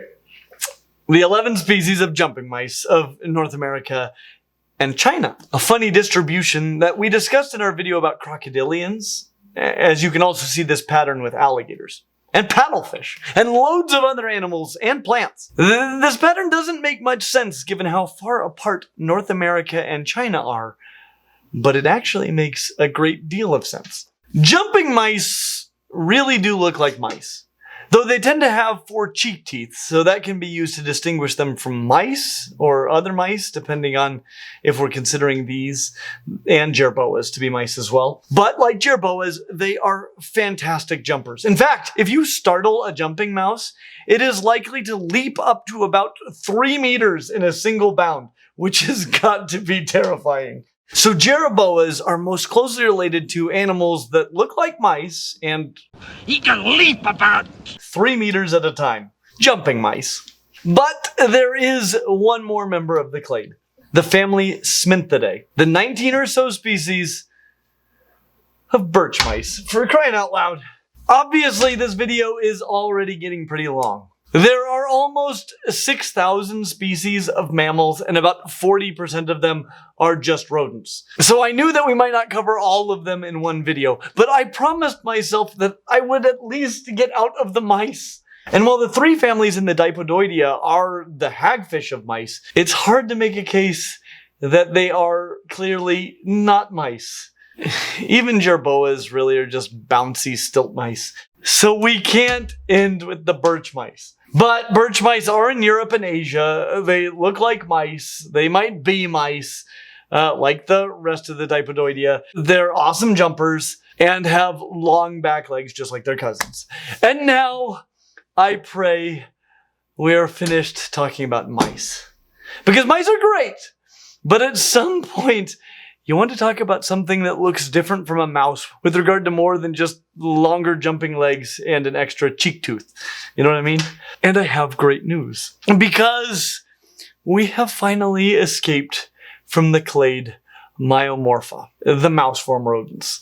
And now we're moving into the clade most closely related to the mouse-form rodents, the Castoridae. And as someone who speaks Spanish fairly well, I know that this means beaver-form rodents. And while we did run into at least one mouse that looked a heck of a lot like a beaver, I like to believe that we are finally in the clear. And of the 3 families of beaver-form rodents, the family least related to the other 2 is the family Castoridae, the beavers. So beavers are the hagfish of beaver-form rodents. A bit reminiscent of the caniforms, don't you think? Today, there are only 2 species of beavers, though there used to be giant beavers, and even modern beavers are pretty darn huge. They have webbed feet and scaly tails and overall look like muskrats. Giant, flat-tailed muskrats with 4 or 5 top cheek teeth and 4 on the bottom. They are notorious for building water houses out of logs and sticks, and for cutting those trees down themselves with their giant incisors. But that paddle tail is really what gives them away. Though that wouldn't help you if you just found a skeleton, because the skeleton looks like an ROUS skeleton. Like the biggest mouse you ever saw. But I don't want to talk about mice. Let's instead talk about the 2 families most closely related to beavers. Geomyidae and Heteromyidae. The pocket gophers and the kangaroo rats and kangaroo mice. Are you kidding me? Are beavers just giant paddle-tailed water mice? Okay, so pocket gophers, the family Geomyidae. There are about 40 species in North and Central America. These are true gophers, though there are some squirrels that are often called gophers, so you can say pocket gophers if you want to be clear which ones you're referring to. Or you can call them geomyids if you want to confuse everyone but your most hardcore rodent fan friends, which you might have given that you're watching this video. And you might lose those friends if you start calling beavers giant paddle-tailed water mice, but, it might start a fun conversation, so I can't tell you not to do it. Pocket gophers get that name because of their large cheek pouches that can be used to store food. This is something that they have in common with hamsters and jumping mice, though you wouldn't confuse them with either as they live primarily underground, have small eyes and ears, and overall look more like bamboo rats. You remember bamboo rats. You wouldn't confuse them with one, though, as bamboo rats come from the other side of the world. However, their closest relatives, the roughly 60 species of kangaroo rats, kangaroo mice, pocket mice, and spiny pocket mice in the family Heteromyidae, also have cheek pouches. And they live above ground. They're honestly some of the coolest animals on the planet. They're also found in the Americas, and with their location relative to the Earth's surface and this side of the planet, coupled with their cheek pouches, you shouldn't confuse them with anything else. Though they do spend considerable time in burrows. They just have large eyes, relatively large ears, and long tails that keep you from confusing them with pocket gophers. In general, they have short forelimbs and long kangaroo-like hind limbs. And their tails are often tufted and used for balance while bounding. I love them, but I still don't feel like I've broken free of the mice. Obviously, I have not. So I'm gonna try one more time. I'm gonna step back just a little bit more, because there is a whole other clade that is the most closely related clade to everything that we've discussed so far. And that would be the clade Skyromorpha. The squirrel-form rodents. Their closest relatives are all of the families we've discussed so far, but I have never thought of a squirrel as being a mouse. So I think we should be in the clear. Unless, of course, you were paying attention earlier in this video, in which case you will be filled with existential dread. So, squirrel-form rodents. There are 3 families, and one of the 3 families are the squirrels. Squirrels aren't even the hagfish of squirrel-form rodents. And they're such a cool family that they're gonna need their own video so that we can dive even deeper. Because I have loved squirrels, especially flying squirrels and chipmunks, for as long as I can remember. I had a whole wall of chipmunk pictures growing up.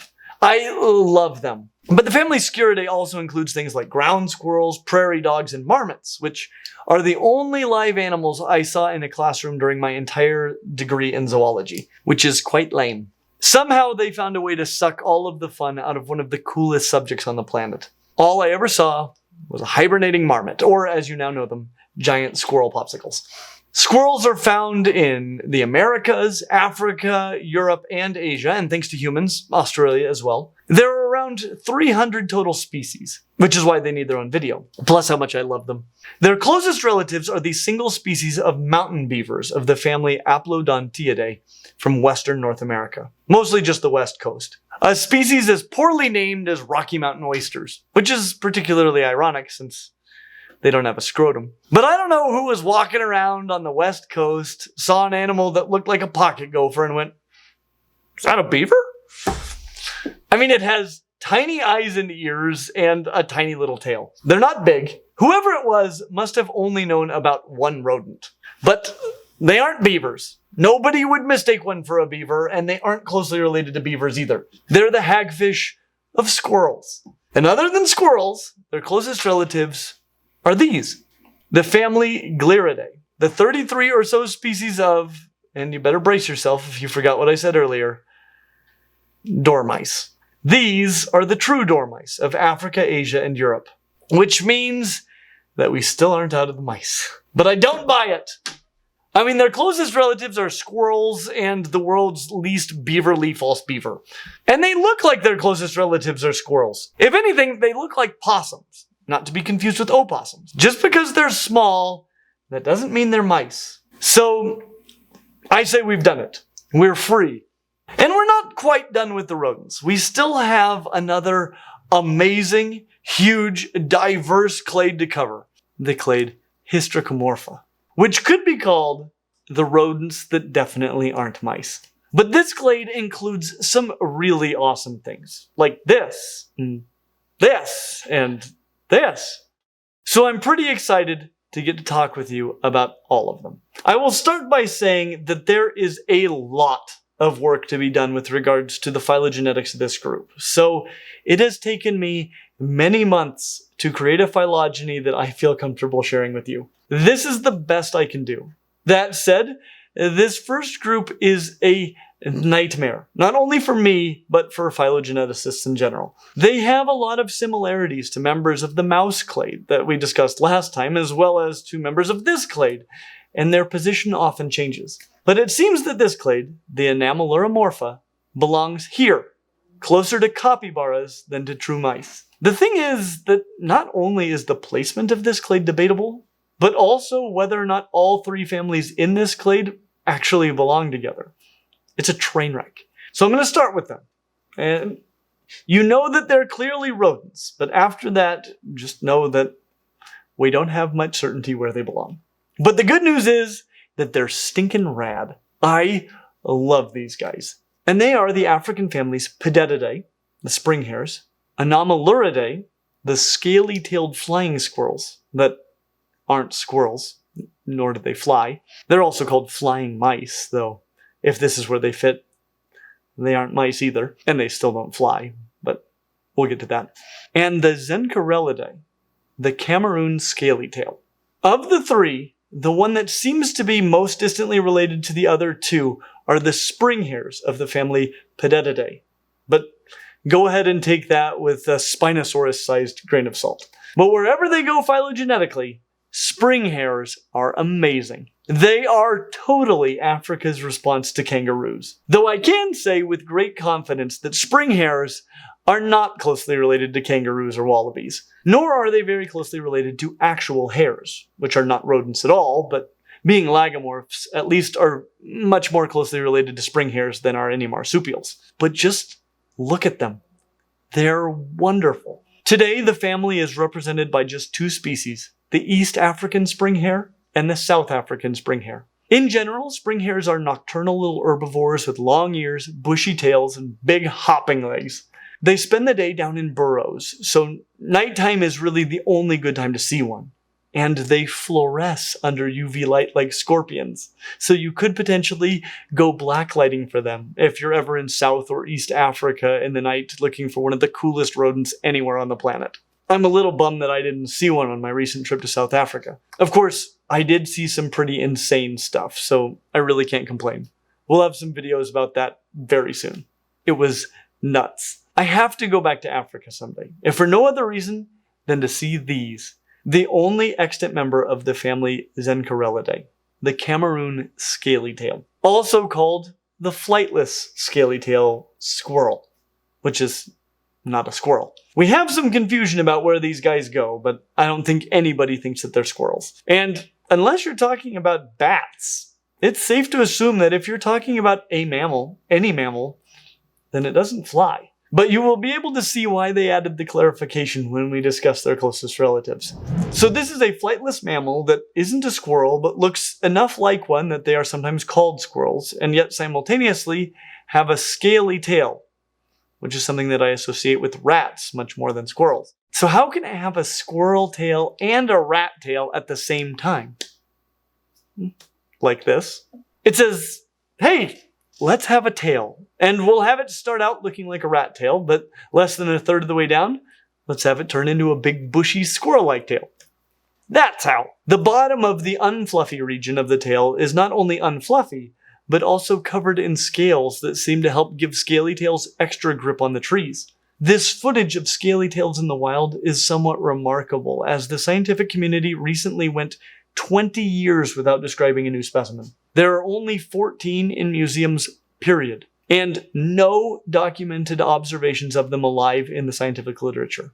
So this is pretty special. Most of what we know of them, we know from the study of these 14 dead specimens. Like true squirrels, but unlike spring hares, they only have 4 toes on their front feet, 5 on the back, giving them a total of 18 toes, just like squirrels and spring hares, which have 5 on the front and 4 on each of their bouncy legs. The same number as kangaroos, though none of them are fused together as they are in macropods and other diprotodonts. But if you're in the eastern part of Central Africa and you see a squirrel-like creature with a naked tail base and no patagium connecting its legs like you might see on a sugar glider, flying squirrel, or flying lemur, then you are a very lucky person. However, in most parts of Central Africa, especially in the west, if you see a squirrel-like creature with a partially scaly tail, it's probably something else. These tail scales seem to help these guys hold on to smooth bark, as the trees in much of Central Africa are not nearly as rough as trees in many other parts of the world, and are thus hard to hold onto with claws. But if you see something that fits this description, it is likely to be one of the closest relatives of the scaly tails, one of the 6 species in the family Peramelemorphia, the scaly-tailed flying squirrels, which don't fly. But like sugar gliders, flying lemurs, and true flying squirrels, which also don't fly, they have a patagium, a flap of skin connecting their front and hind legs, which allows them to fall with style, like Buzz Lightyear. There are 4 extant lineages of mammals that glide like this, because being able to jump out of a tree, survive, and land on another tree is often handy if you live in a tree. Mammals aren't even the only ones doing it. There are flying snakes, flying frogs, and flying lizards as well, which also don't fly but fall with style. But if you find a gliding mammal in Africa, this is what it is. Oh, and they don't fluoresce. I don't bring that up just because they're potential relatives the spring hares do, but also because flying squirrels, true flying squirrels, do as well. And we don't know why. Non-gliding squirrels don't. But whatever has driven fluorescence in flying squirrels has not done so in these relatives, or at least potentially close relatives, of fluorescing spring hares. Go figure. But what cool creatures. And in Africa, you won't confuse them with anything else. All of the remaining rodents fall into 2 clades, one of them very small and the other huge. So I'll start with that small clade because it only includes 2 families. And then we'll really dig in. Those 2 families are the families Ctenodactylidae, the Gundies, or comb rats, and the Diatomyidae, the Laotian rock rat. I think we actually discussed comb rats in our most recent list of 10 animals I didn't know existed. And that is why I love making these videos. It's so fun to discover rad animals that I didn't know about before. Well, I've only known about comb rats for a few months now, and I'm a fan. There are only 5 species, all found in northern Africa, so it's not that shocking that they've flown under my radar. Uniquely among the groups that we've discussed so far, they have only 16 total toes, with 4 on each foot, none anywhere else. On their hind feet, the middle 2 toes have comb-like structures on them that are the source of the common name, comb rat, as well as the name of the family, which means comb finger. Living in the deserts of northern Africa, water is scarce in their world, so they don't drink. Like many other desert rodents, they get enough water from their diet and metabolism to fulfill their water needs. They tend to be tannish in color and have a shape similar to a pika, though the ears are very different. Very unique. Unlike the Mickey Mouse ears of pikas, which aren't actually rodents, Gundy ears sit much lower on the head, kind of right behind the eye. The outside of the pinnae is the same color as the rest of the animal, but the inside is much darker in color and almost looks like a second pair of eyes. I can't think of a better way to describe it than that. They look like a pika and a jumping spider had a baby. Like pikas, they have generally small tails, though I think there is at least one species with a rather long tail. And the closest relatives of Gundys are these. The Laotian rock rat, the only extant member of the family Diatomyidae, which, as their name would suggest, are from Southeast Asia. And when they were discovered, that was the first evidence of any of the family Diatomyidae existing in the last 11 million years. Fossils of small rodents are not that common. They don't fossilize well. But it was still pretty surprising to find one alive. Just as surprising as finding the first coelacanth. Both were found in markets for sale as food. So if you're hoping that non-avian dinosaurs are still alive, that's where I'd look. Because this world is still full of wonders yet to be discovered in food markets. Should you be in the mountains of Laos, what you should look for is a dark gray rodent with the face of a rat and the tail of a chinchilla. They have a bit of a Roman nose, which may be even more prominent than it is on many rats. Their whole head is rather large for their body, but they are about the size of a squirrel. I really like them.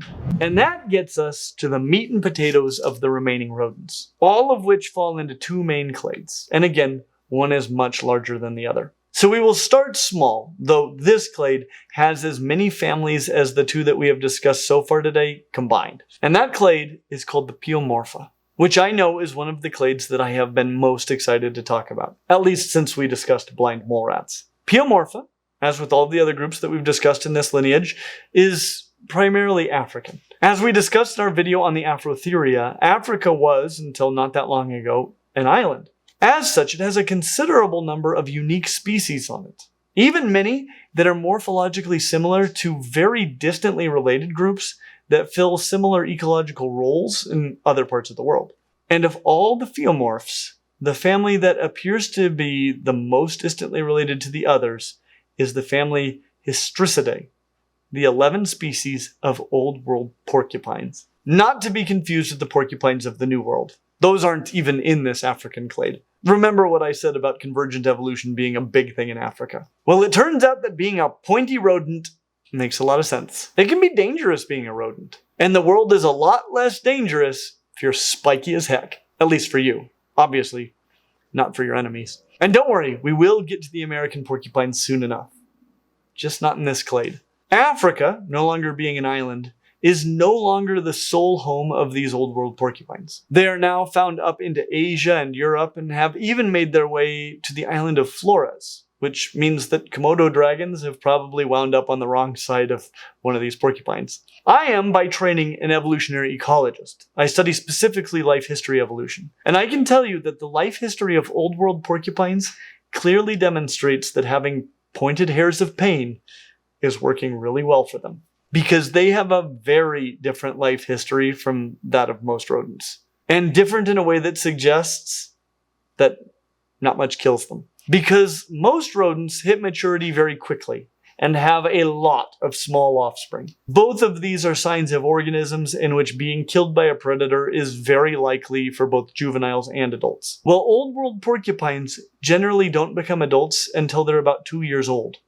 That's about the same time as for a leopard. Rats, for comparison, take about 6 weeks to hit maturity. And once Old World porcupines hit maturity, they only produce between 1 and 2 offspring per year. Rats can have upwards of 100 in a year. This is not the life history of an animal that gets killed often by predators. This is about the birth rate of lions, which tend to be protected by a pride of lions. Being pointy works. They also tend to be pretty social and stick together in family groups. This is one thing that differentiates them from New World porcupines. They also tend to be much more terrestrial. Their quills are clustered and not interspersed with non-quill hairs, and they do not detach. The quills, that is, though they can shake them to produce a formidable rattling noise. Additionally, they lack the long, often prehensile tails of New World porcupines. In most ways, they are very different creatures, but you don't want to sit on either of them. Oh, and just while we're on the subject of rear-facing quills of pain, the dinosaur Psittacosaurus had some really similar structures. So this might not just be something that has happened multiple times in the rodents, but in other groups as well. The remaining 4 Pheomorph families fall into 2 clades, each containing 2 families. One containing creatures that are called rats, but look very little like rats. Because again, rat basically just refers to any rodent that you feel like calling a rat. But the other clade contains 2 families of hideous monsters with teeth outside of their lips, both with and without hair. And I think I'll start with them because we've been waiting a long time to talk about them already. So these are the families Bathyergidae, the blesmoles, or African mole rats, and Heterocephalidae, the naked mole rats, which are also from Africa, but naked. Neither of these families are closely related to the blind mole rats that we discussed previously, though they do have a similar way of digging. Since none of these animals called mole rats dig in any way like moles. They don't dig like moles, or Africa's answers to moles, the Afrotherian golden moles, or Australia's answer to moles, the marsupial moles. They don't dig like any of those things, which all dig with huge forelimbs with giant claws. Nope, these guys don't really use their legs to dig at all. They chew through the dirt, which for normal rodents would mean a mouthful of dirt. But that isn't a problem if your giant incisors are outside of your lips. So handsome. They can be distinguished from their Eurasian doppelgangers by their distribution, which is exclusively in Africa south of the Sahara Desert. They also tend to be much more social. Some are even eusocial, like ants and bees. Something that you might be aware of in naked mole rats, but that is also present in one of the species of dressed African mole rats as well. Others are cooperative breeders, but are not fully eusocial. The roughly 20 species of African mole rats can be distinguished from naked mole rats by, that fuzz that's all over their bodies.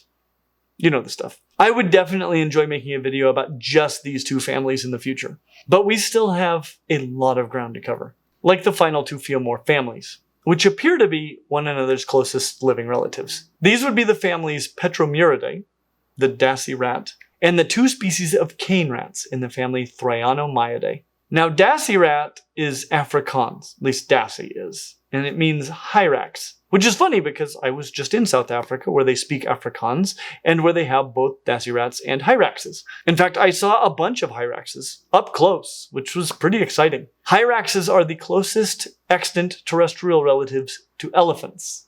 And at a glance, nobody would think that. But I don't know who is seeing dassy rats and mixing them up with hyraxes, other than that they are similar in color and both like to hang out on rocky outcroppings. Dassy rats have a big squirrel-like tail, though not as bushy, and hyraxes super do not. Like, super duper do not have long bushy tails. I mean, you might have a longer tail than a hyrax. But they probably look more like hyraxes than high-contrast Chinese bamboo bears look like pandas, so I guess we'll let it slide. Though their overall color can vary, they tend to have yellowish snouts. Hyraxes, on the other hand, have big black noses. They're also much larger. So, from the front or the back, you shouldn't confuse them with rock-dwelling Afrotherians. And they aren't found as far north or east as their closest relatives, the cane rats. Nor do they look like cane rats, which are much larger. In fact, they are the largest rodents in Africa other than porcupines. They're more similar in size, actually, to a hyrax, but have a square face like an old world porcupine. And a long tail, at least compared to a hyrax. And that tail is actually pretty naked, like that of a muskrat, which is probably the North American rodent that lives in the most similar way to cane rats, which are also semi-aquatic. Though cane rats are probably more social than our muskrats. And that gets us out of Africa, because there was one lineage that made its way to the Americas and then went absolutely bonkers, the Caviiomorpha. And this is probably the largest rodent clade that is also universally loved by humans, the Caviiomorpha, the guinea pig form mammals. And being a human myself, I love them. How could you not? This group includes not only the largest rodent alive today, but also the largest rodent known to have ever lived, Josephus Artegacia monesi, which weighed at least a ton, possibly more than 2.5 tons. That's well more than a bison, and one serious ROUS. Firstly, what about the ROUSs? Rodents of unusual size? I don't think they exist. Whereas their closest relatives are found primarily in the Old World, mostly Africa, Caviomorpha is a New World clade, principally found in South America, with only limited success north of Mexico. As is the case with opossums, being the only extant lineage of marsupials to have colonized the North after the Great American Interchange, when North America and South America became connected for the first time. Well, only one extant lineage of Caviomorph has done the same, though there were North American capybaras until not that long ago, and they were bigger than modern capybaras. But even if they were alive today, it would still be safe to say that this is a principally South American lineage. There are approximately 10 extant families in this clade, though the phylogenetic work is, as has been the case with most of the rodents, a bit of a train wreck. I have constructed the best phylogeny that I can, but keep your salt close at hand. You're likely to need it. It appears that the first caviomorphs came to South America around 40 million years ago, probably from Africa, based on their phylogenetic placement squarely in an African clade.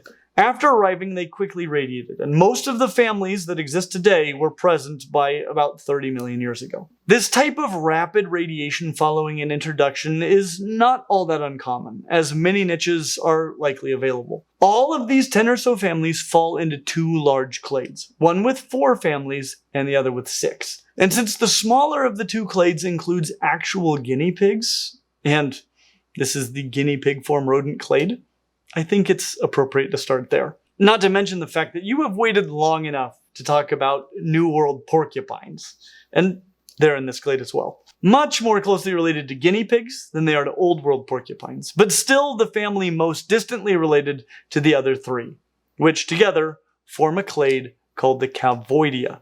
But let's start with the guinea pigs and work our way back to the porcupines. Despite being the namesake of the whole clade, the guinea pig family, Caviidae, is one of the smallest families of rodents in existence today. That is in terms of species, though not the smallest family that we'll talk about today.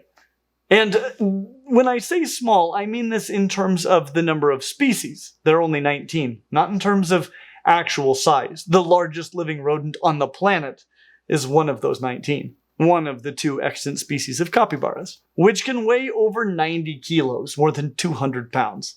Also in this group are maras, which I adore, and a bunch of things generally called cavies, including guinea pigs. In general, this group is made up of relatively large herbivorous rodents with large box-shaped heads and tiny, often not visible tails. Due to the extinction of the North American capybara, this is today a nearly pure South American family. They only barely make it into Central America. They have 4 toes on each front foot, but only 3 on the hind feet, like an emu. They also produce rather few offspring for a rodent, after relatively long gestation times, 150 days for a capybara. The closest relatives of the caviids are the 14 or so species of agoutis and acouchis in the family Dasyproctidae. Like their closest relatives, they come from South and Central America and also seem to have 4 front toes and emu hind feet, and tiny tails, though they are somewhat more gracile in shape. Other than the maras, caviids tend to be more stocky in build. And these guys have the more traditional rat or squirrel-shaped head, not the rectangular heads of their cousins. And much smaller ears than maras, which is probably the only caviid that you could potentially confuse for a Dasyproctid. In general, despite their similarities, you shouldn't confuse the 2 families because of the differences in body and especially head shape. If you were going to confuse another family with Caviidae, it would probably be their next closest relatives, the 2 species of pacas in the family Cuneiculidae, as they are also stocky with more square heads. Though I would argue that pacas look more like baby tapirs than they do like caviids. I mean, just look at that coloration. They just lack the trunk in the front and the junk in the rear. And they're rodents. Like tapirs, they're found in South and Central America and even make their way into Mexico, though there aren't any in Asia. So that's a point for their ungulate doppelgangers. Very different from their closest relatives, pacas have 5 toes on each hind foot, though still only 4 on the front. But like their closest relatives, they mostly just walk on 3 hind toes. So you can probably see how we went from the more normal rodent toe arrangement to the emu feet that we saw before. Like tapirs, and some of their closest relatives like capybaras, pacas spend considerable time in and around water. They can stay submerged for as long as about 15 minutes, which is an eternity for a rodent. though they also live in burrows, and I don't think tapirs tend to do that. And instead of a proboscis, they have resonance chambers in their cheeks to enable them to make a loud, scary growling noise. So these are the three families that make up the Caviidae, which brings us finally to the New World porcupines of the family Arethizontidae, which includes a total of about 19 species of pokey rodents that are not closely related to the Old World pokey rodents in the family Hystricidae that we discussed previously.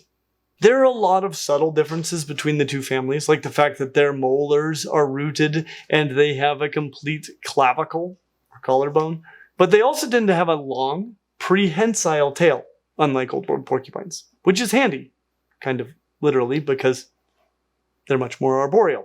Their quills also tend to be dispersed amongst other hairs rather all over the body, are barbed, and often detach when they become embedded in the flesh of an attacker.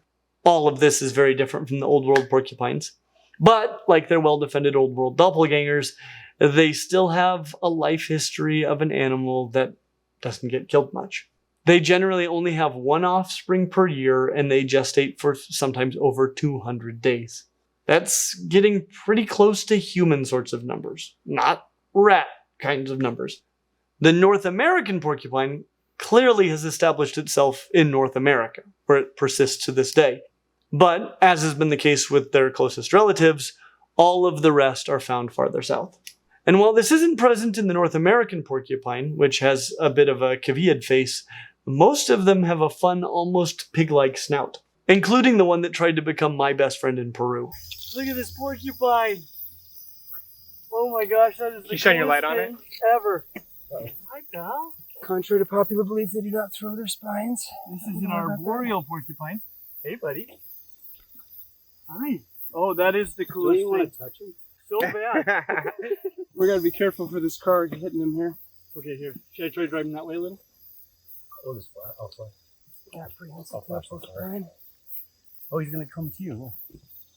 No. We'll crawl through dude. Hey, buddy. You gotta get off the road in a second here. Wow. When you're spiky enough, you just don't need to be afraid of much. And that gets us to the end of the smaller clade of caviomorphs. And honestly, pretty much all of the things that we knew had to be in this clade, which makes you wonder what we have in this other clade. But I can tell you at least one family that you likely know exists right now.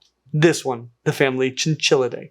And since this larger clade of caviomorphs itself includes two large clades, I will start with the one that includes something that we already know about. Chinchillas. And then we will get to all of their closest relatives. So check this out. What the heck is that? My sister-in-law Jessica sent me a photo of one of these a few years ago when she was in Peru. What the heck is it? I mean, it looks basically like a rabbit, but that tail clearly isn't right. Well, turns out that this is a viscacha, the closest relatives of the chinchillas. Specifically, this one is a northern viscacha, one of the 4 species of mountain viscachas. There's also one species of plains viscacha. But since mountain viscachas are more closely related to chinchillas than they are to plains viscachas, that would mean that chinchillas are viscachas too. At least if viscacha is to be understood to be a natural monophyletic group. But there are 7 total species in the family Chinchillidae, composed of chinchillas and other viscachas. Unlike rabbits, they are rodents and have long tails. But they do have large ears that are, in most cases, somewhat long and rabbit-like. They are about rabbit-sized and have longer back legs than front legs. They all live in South America, with all but the plains viscacha living in the Andes Mountains, where I used to live, though I never saw one. It's okay, I saw vicuñas, flamingos, cool amphibians, lizards, and more. Much more life than I ever saw living in the Atacama Desert. But never one of these. Their success in the mountains is likely highly related to their extremely dense fur. Most have 4 toes on the front and 4 on the back, though plains viscachas have only 3 on the back. And they all have long, bushy tails. They're all herbivores and live in large colonies, which is probably how we should keep chinchillas. The closest relatives of chinchillas and other viscachas are these. the 10 species of chinchilla rats of the family Abrocomidae, which are neither chinchillas nor rats. Though we probably know by now that rat is just a name for any relatively large, but not too large, rodent that you feel like calling a rat. And they are the only other family in the clade Chinchilloidea, the hagfish of chinchillas, if you will, at least if all viscachas are chinchillas. And they look pretty much like if a chinchilla and a rat had a baby, so chinchilla rat seems rather appropriate. Though there is some debate as to whether or not they are actually sister to the Chinchillidae. They may belong to the other clade that we're going to discuss later, Octodontoidea. But we'll get to them soon enough. I'm just glad you still have your salt with you. They certainly do look like chinchillas, some more than others. And they also live in the Andes Mountains, so if that similarity is just due to convergence, it does make sense. Similar, or in this case, same habitats can result in similar forms. In some cases, they look more like chinchillas than do viscachas. So even if they are closely related, it is still probably convergence that accounts for their uncannily similar appearance. That or viscachas have lost the ancestral chinchilla appearance. Generally, chinchilla rats are smaller than chinchillas, but the largest chinchilla rats are larger than the smallest chinchillas. They have somewhat longer faces, 5 hind toes instead of 4, and tails that are much less bushy than those of chinchillas. On the middle 3 of those 5 back toes, they have stiff hairs that they use like little combs. So a long-faced, subfluffy-tailed, 5-digited comb toer is a chinchilla rat. A short-faced, fluffy-tailed quadratoer is a chinchilla. But if chinchilla rats turn out not to be the closest relatives of chinchillas and other viscachas, then it would be these, the Pacarana, the sole extant member of the family Dinomyidae. A group that once included bison-sized mega ROUSs, and that you would probably only confuse with a paca. You remember the family Cuniculidae. It's a pretty strong resemblance. Heck, the word Pacarana means false paca in the Tupi language. Paca is also a Tupi word. These guys are also found in many of the same regions of northwestern South America. So we have another false baby tapir rodent in the same place where you might find the other false baby tapir rodents and actual baby tapirs. It also lacks the junk and the trunk of tapirs, and it has a long tail. Honestly, to me, it looks like a cross between an African porcupine and a wombat, with the tail of an opossum and the color of a baby tapir. And while way smaller than a bison, at 15 kilos, they are a rodent of considerable size, to be sure. Unlike pacas, pacaranas tend to be social, hanging out in groups of 4 or 5, all sitting up to eat their food like prairie dogs, and having only 4 toes on each foot, where the pacas have 5 on the hind feet. But I would go with the tail, the bulk, and the buddies to tell them apart. And that brings us to the final rodent clade, and a most disturbing clade it is indeed. I mean, if you remember this. And this, well, now take a look at this. If I told you that these 3 animals all form a clade, would anyone be shocked? No. But you already know that this and this are not that closely related to one another. Because muskrats are closely related to things like deer mice, and beavers are closely related to pocket gophers. Well, there isn't a rodent more distantly related to this or this than is this. And there is no rodent more distantly related to a pocket gopher than is this. And there is no rodent more distantly related to a deer mouse than is this. But those creatures are all closely related to one another. They are all members of the infuriating clade Octodontoidea. Okay, so let's start off with these false beavers. That is a nutria. It's one of somewhere around 85 species of what are called spiny rats in the family Echimyidae, making it the most speciose family we have encountered since we left the mice behind. This family is mostly found in South America, but they do get up into Central America and the West Indies. Nutrias obviously look like beavers, or muskrats, but they aren't. But most of this family looks like rats. Of course, if they are rats, to be monophyletic, all rodents at this point would need to be rats. But you know what rats are. Any rodent that isn't too big or too small that I feel like calling a rat. Though some, like the Desmerits hutia, look like a woodchuck and a wombat had a baby and gave it a rat tail. This is a crazy group that probably needs its own video eventually. They're called spiny rats because they have some spiky hairs. Like they're considering that porcupine path that the rodents have already embraced fully at least twice. But in the meantime, they're playing with other defenses, like the popular salamander and squamate ability to autotomize their tails. Yeah, they can drop their tails. Did I not say that they were an upsetting clade? And they don't grow back, so they got that move from the crested geckos, it would seem. For the most part, they are either arboreal and rat-like, or fossorial and gopher-like. Obviously, with the occasional semi-aquatic beaver-like form. In many ways, they seem to be South America's answer to the mice. Though maybe not just this family alone, but rather the whole troubling Octodontoidea. The last two families in this nightmare are both more closely related to one another than they are to the spiny rats. These would be the families Octodontidae and Ctenomyidae. And I'll start with the Ctenomyidae, better known as Tuco-tucos, because they name themselves like Pokemon. They're called Tuco-tucos because they say tuk-tuk all the time. And there are something like 70 species of them in South America, filling essentially the same ecological niche as pocket gophers in North America. And looking a heck of a lot like a pocket gopher, just without the cheek pouches, and maybe with slightly larger eyes. But in general, if you see a pocket gopher, but you're in South America, this is probably what it is. What you won't know is how many chromosomes it has.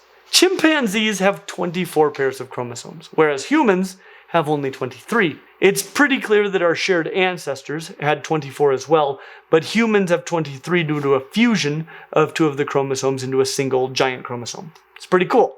It's also possible for chromosomes to split, be duplicated, or even deleted. And all of these things can change the chromosome number.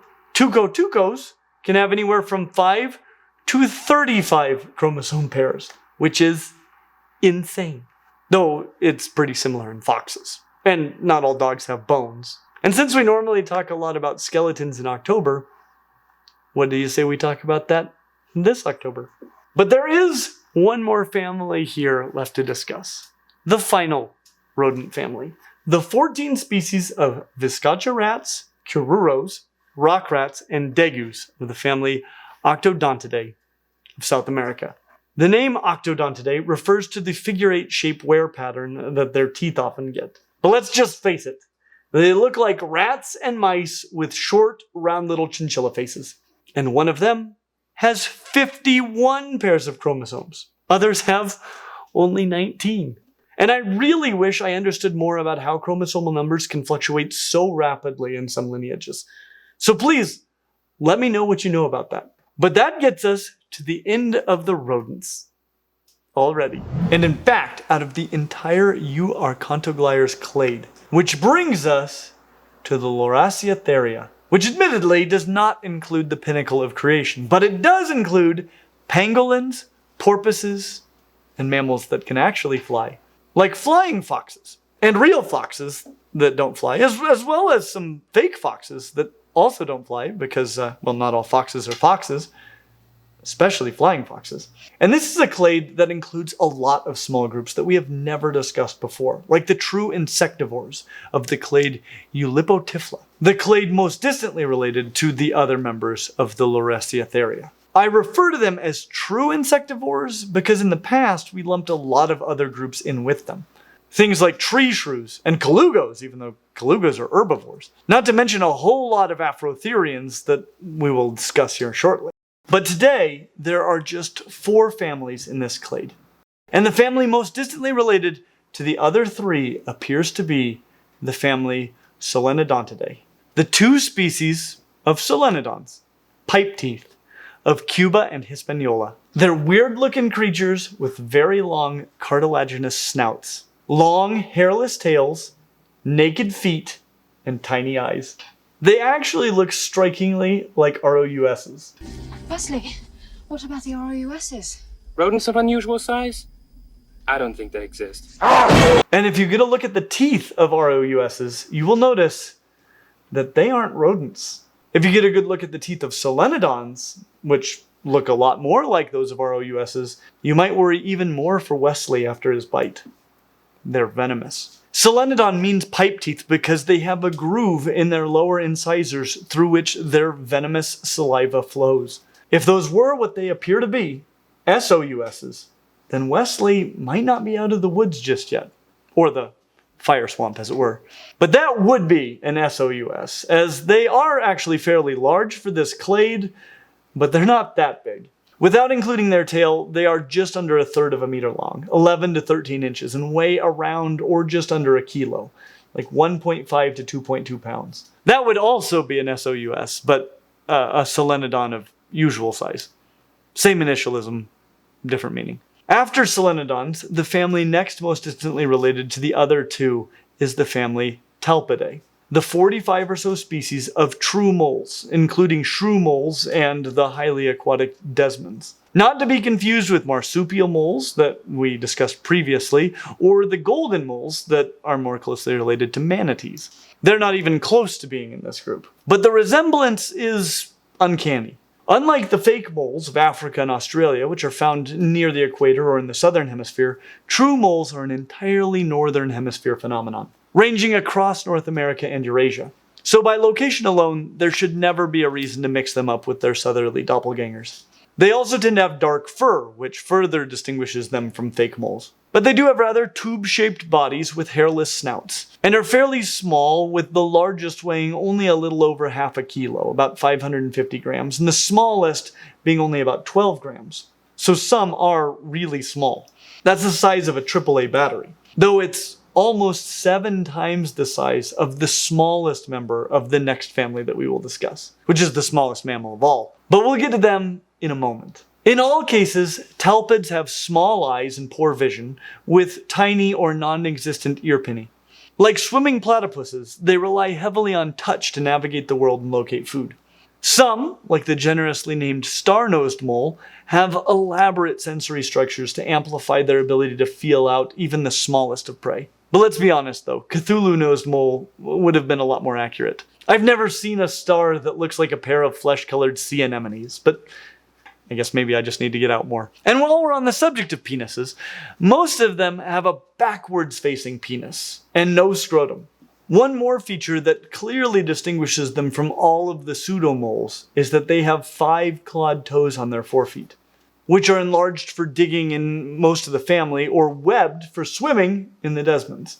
Their closest relatives are the 2 remaining families in the Eulipotyphla. The nearly 400 species of true shrews of the family Sauricidae, which are not to be confused with things like the tree shrews that we just discussed, otter shrews, elephant shrews, marsupial shrews, or any of the other things that are called shrews that aren't part of this family. And the 26 species of hedgehogs and the moon rat of the family Aranicidae also have Afrotherian doppelgangers.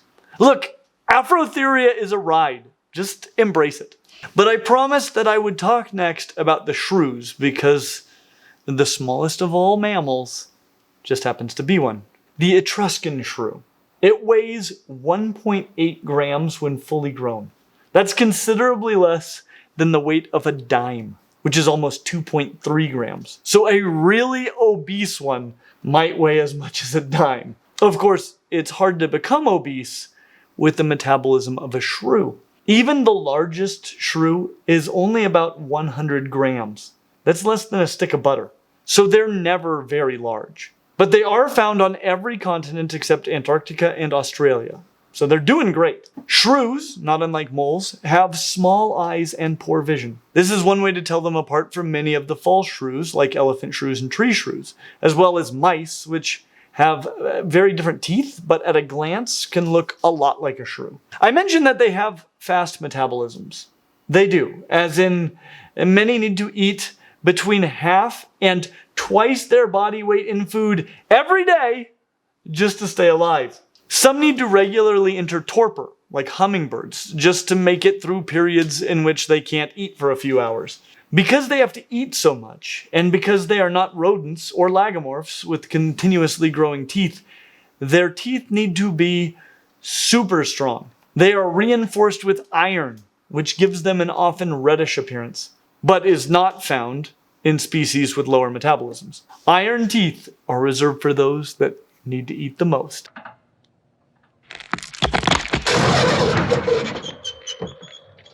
And speaking of teeth, many species have grooved teeth that channel venom into the bite wounds of their prey.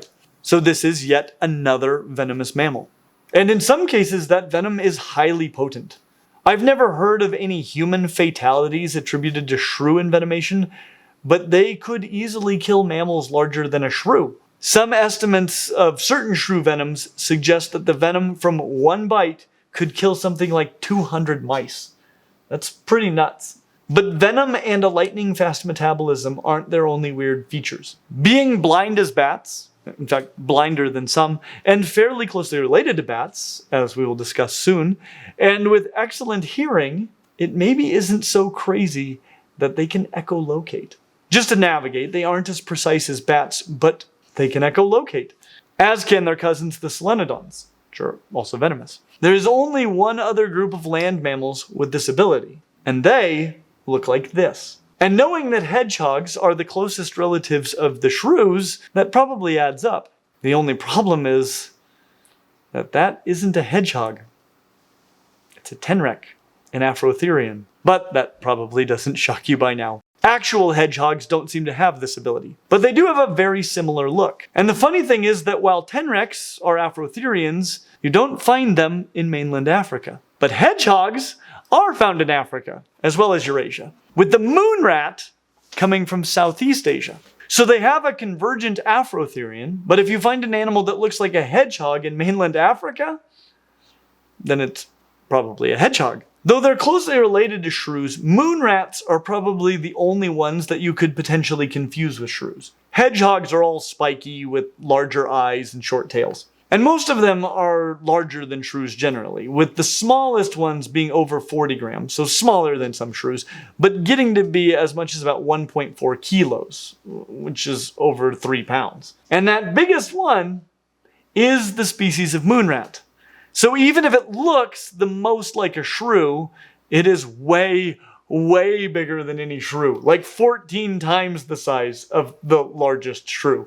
Honestly, if you showed one to me out of context, I might think it was an opossum of some sort. Of course, on closer inspection, there are a lot of differences between opossums and moon rats, but at a glance.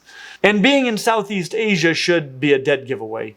Not to mention the fact that they smell powerfully of ammonia. That's a difference you can probably feel in your nostrils. The next most distantly related clade within the Boreoeutheria is one of the strangest and most successful clades of all.